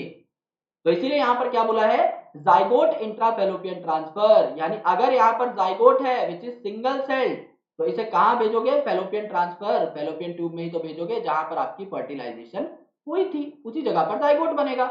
तभी तो सारे इवेंट अच्छे तरीके से होंगे। तो जाइगोट है या जो अर्ली एम्ब्रियो है जिसमें 8 ब्लास्टोमेयर के आसपास हैं, यानी अप टू 8 सेल्स अगर हैं, यानी या तो एक सेल का जाइगोट है, या दो सेल हैं, या आपके चार सेल हैं, या आपके 8 सेल हैं। अगर इतने तक सेल हैं तो आप इसे भेजोगे फेलोपियन ट्यूब में, ओके। तो आप इसे फेलोपियन ट्यूब में भेज दो, क्योंकि इससे ज्यादा सेल होंगे तो यूट्रस में जाएगा। या फिर अगर आपके सेल्स ज्यादा बन चुके हैं तो आप इंट्रा यूट्राइन ट्रांसफर कर दोगे, यूट्रस में भेज दोगे। तो आपके अगर 8 से ज्यादा सेल बन चुके हैं, यानी कि आपके 16 बन चुके हैं, आपके 32 बन चुके हैं, आपके 64 बन चुके हैं, तो आप किस में भेजोगे, आप फिर फेलोपियन ट्यूब में टाइम वेस्ट ना करके सीधा यूट्रस में भेजोगे, क्योंकि 16 सेल वाली जो स्टेज है, जो मोरुला है, वो इम्प्लांट हो जाता है यूट्रस पे। तो आपने क्या किया, इन विट्रो फर्टिलाइजेशन कराई टेस्ट ट्यूब में। फिर आपने जाइगोट, अगर वो 8 सेल तक का कोई भी असेंबलेज है, चाहे सिंगल सेल जाइगोट है, चाहे 2 सेल है, 4 सेल है, 8 सेल है, इन्हें फेलोपियन ट्यूब में भेज दिया। या 16, 32, 64 है तो इन्हें क्या कर दिया, यूट्रस में भेज दिया। तो जाइगोट को भेजा अगर फेलोपियन ट्यूब में तो जाइगोट इंट्रा फेलोपियन ट्रांसफर, अगर यूट्रस में भेजा तो intra uterine transfer. In vivo fertilization, vivo का मतलब होता है इनसाइड बॉडी। इनसाइड बॉडी मतलब अब फीमेल की बॉडी के अंदर फर्टिलाइजेशन हो रही है, जहां पे होती है। तो आपने क्या किया, with in the female fertilization कराई। It could also be used for such transfer to assist the female who can not conceive, यानी अगर कोई फीमेल है जिसका यूट्रस तो बहुत बढ़िया है, ओके, लेकिन वो फर्टिलाइजेशन वहां पर ठीक से नहीं हो पाती, तो आप क्या करोगे, इन विवो फर्टिलाइजेशन कर दोगे। एक फीमेल आपने ली, उसके अंदर स्पर्म्स डाले, वहां पर फर्टिलाइजेशन अच्छे से हो गई, तो आपने जाइगोट को निकाल लिया, एंड जाइगोट को आपने उस फीमेल को दे दिया जो चाहती थी कि उसको बच्चा होए। तो आपने, जो फीमेल कंसीव नहीं कर सकती, उसके लिए आप ये जुगाड़ भी लगा सकते हो। Gamete intra fallopian transfer, gamete डाल रहे हो आप कहां पे, फेलोपियन ट्यूब में। फेलोपियन ट्यूब में कौन सा गैमीट डालोगे, कंफ्यूजन होती है, यहां पर आप सोचोगे स्पर्म डाल रहे हैं, ऐसा नहीं है, आप ओवम को डालते हो, तो मैंने यहां पर हाईलाइट कर दिया है। ओवम को आप लोग डालते हो fallopian tube of another female who can not produce one, तो एक डोनर से आप लोग ओवम को लेके दूसरी फीमेल में डाल देते हो, तो वहां पे ओवम नहीं बन रहा, लेकिन अच्छी खासी डेवलपमेंट हो सकती है। तो आपको सिर्फ ओवम देना था, आपका काम हो गया। बाकी सारे प्रोसेसेस फीमेल के अंदर हो जाएंगे। इंट्रासाइटोप्लाज्मिक स्पर्म इंजेक्शन यानी साइटोप्लाज्म के अंदर स्पर्म का इंजेक्शन देना। तो यहां पर क्या होगा, यहां पर जो है एम्ब्रियो आप लोग लेबोरेटरी के अंदर ही बनाओगे, स्पर्म जो है डायरेक्टली ओवम के साइटोप्लाज्म के अंदर भेज दिए जाएंगे। इंट्रासाइटोप्लाज्मिक स्पर्म इंजेक्शन मतलब ओवम के साइटोप्लाज्म में सीधा स्पर्म इंजेक्ट कर दो। आर्टिफिशियल इंसेमिनेशन, इंसेमिनेशन मतलब सीमन का पहुंचना फीमेल के अंदर, ये कब हो पाता है, जब आपका पीनस इरेक्टाइल हो। तो जो मेल इरेक्टाइल डिसफंक्शन से जूझ रहे होते हैं, इनफर्टिलिटी जो है उनके अंदर होती है कि मेल पार्टनर जो है इंसेमिनेट नहीं कर पाता due to erectile dysfunction, erection नहीं हो पाता पीनस का, या फिर स्पर्म काउंट इतना लो है कि वो ओवम तक नहीं पहुंच पाता, तो आपको आर्टिफिशियल इंसेमिनेशन करानी पड़ती है। आपको स्पर्म्स जो है काफी सारे भेजने पड़ते हैं फीमेल तक, फीमेल गैमेट तक। इंट्रायूट्राइन इंसेमिनेशन यानी सीमेन जो है आपने कलेक्ट किया या तो हस्बैंड से, जिसमें अगर हेल्दी स्पर्म है तो, या फिर आपने किसी हेल्दी डोनर से स्पर्म कलेक्ट किए और आर्टिफिशियली वजाइना के थ्रू आपने किस में डाल दिए, यूट्रस में डाल दिए, जिससे कि वो फ्यूज कर सके। तो यहाँ पे अलग अलग टर्म्स है, अब इनका एक और बार जो है पूरा का पूरा हम मुआयना कर लेते हैं। इन विट्रो फर्टिलाइजेशन मतलब बॉडी के बाहर फर्टिलाइजेशन, यानी बॉडी के बाहर टेस्ट ट्यूब में ही आपका मेल गैमेट आ रहा है, फीमेल गैमेट आ रहा है, वहीं पर फ्यूजन हुई और आपके कुछ सेल्स बनने के बाद उसे भेज दिया गया फीमेल की बॉडी के अंदर। जाइगोट इंट्राफेलोपियन ट्रांसफर मतलब 8 सेल तक अगर कुछ है तो उसे फेलोपियन ट्यूब में भेजोगे, 1 सेल 2 सेल 4 सेल 8 सेल। अगर 8 सेल से ज्यादा बन चुके हैं तो इंट्रा यूट्राइन ट्रांसफर करोगे, 16 32 64 सीधा यूट्रस में डालोगे, इंप्लांट करवाओगे। इन विवो फर्टिलाइजेशन मतलब फीमेल के अंदर फर्टिलाइजेशन हो रही है। ओके, गैमीट इंट्राफेलोपियन ट्रांसफर, तो यहां पे किसका ट्रांसफर करते हो आप, फीमेल गैमीट का। एक फीमेल है जो कि गैमीट नहीं बना पाती, उसके अंदर आपने ओवम डाल दिया, बाकी सारे काम वो खुद कर लेगी। इंट्रासाइटोप्लाज्मिक स्पर्म इंजेक्शन, अगर आपके पास कोई ओवम है उसमें आप डायरेक्टली स्पर्म इंजेक्ट कर रहे हो वाया इंजेक्शन, तो आप इसे आईसीएसआई बोलते हो।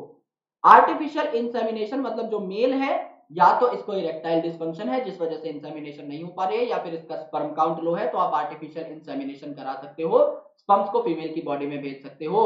इंट्रायूट्राइन इंसेमिनेशन यानी आपने सीधा यूट्रस के अंदर ही स्पर्म इंसेमिनेट करा दिए हैं।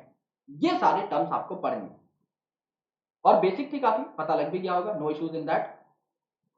दो options are many, all these techniques require highly extreme precision handling, specialized professional and expensive instrumentation. That's why जो आपके इनफर्टिलिटी क्लिनिक है महंगे बहुत होते हैं, क्योंकि यहां पर काफी सारे इंस्ट्रूमेंट्स हैं जो यूज में है। आने वाले कुछ सालों में ये चीजें काफी ज्यादा सस्ती हो जाएंगी, क्योंकि इनका नंबर जो है भारत में बहुत ज्यादा बढ़ जाएगा। अभी के लिए कुछ चुनिंदा शहरों के अंदर ही ये अवेलेबिलिटी है, तो आपको जो है काफी कॉस्ट दे करके खुद का बेबी बनवाना पड़ता है, आप ये कह सकते हैं। Therefore, these facilities are presently available only in a few centers in country, इसलिए सेंटर काफी कम है। Obviously, their benefits is affordable only to a limited number of people, और यहां पर जो है काफी सारे फैक्टर्स भी हैं। इमोशनल फैक्टर है कि किसी और का स्पर्म है, किसी और का ओवम है, रिलीजियस फैक्टर है, रिलीजन बीच में आ सकता है, सोशल फैक्टर्स हैं कि लोग क्या कहेंगे, काफी सारी ऐसी चीजें हैं जो कि यहां पर इन चीजों को रोक लेती हैं। ओके, तो यहां पर अल्टीमेटली आपका एक जो मेथड है जो सबसे ज्यादा प्रमोट भी किया जाता है वो है लीगल अडॉप्शन। आप अपना बच्चा तैयार करवा रहे हो, आप अपना बच्चा बनवा रहे हो, इससे बेटर ये नहीं होगा कि इस दुनिया में इतने सारे बच्चे जो अनाथ हैं या फिर इतने सारे बच्चे जो कि जिनका कोई नहीं है उनको आप लोग अडॉप्ट कर लो। तो यहाँ पर क्या है, एक लीगल प्रोसीजर है जिससे कि आप एक बच्चे को अडॉप्ट कर सकते हो और उसका आप ठीक से ख्याल रख सकते हो, उसके आप लीगल पेरेंट्स बन सकते हो आखिरी सांस तक। तो आप इस प्रकार से लीगल अडॉप्शन भी कर सकते हो।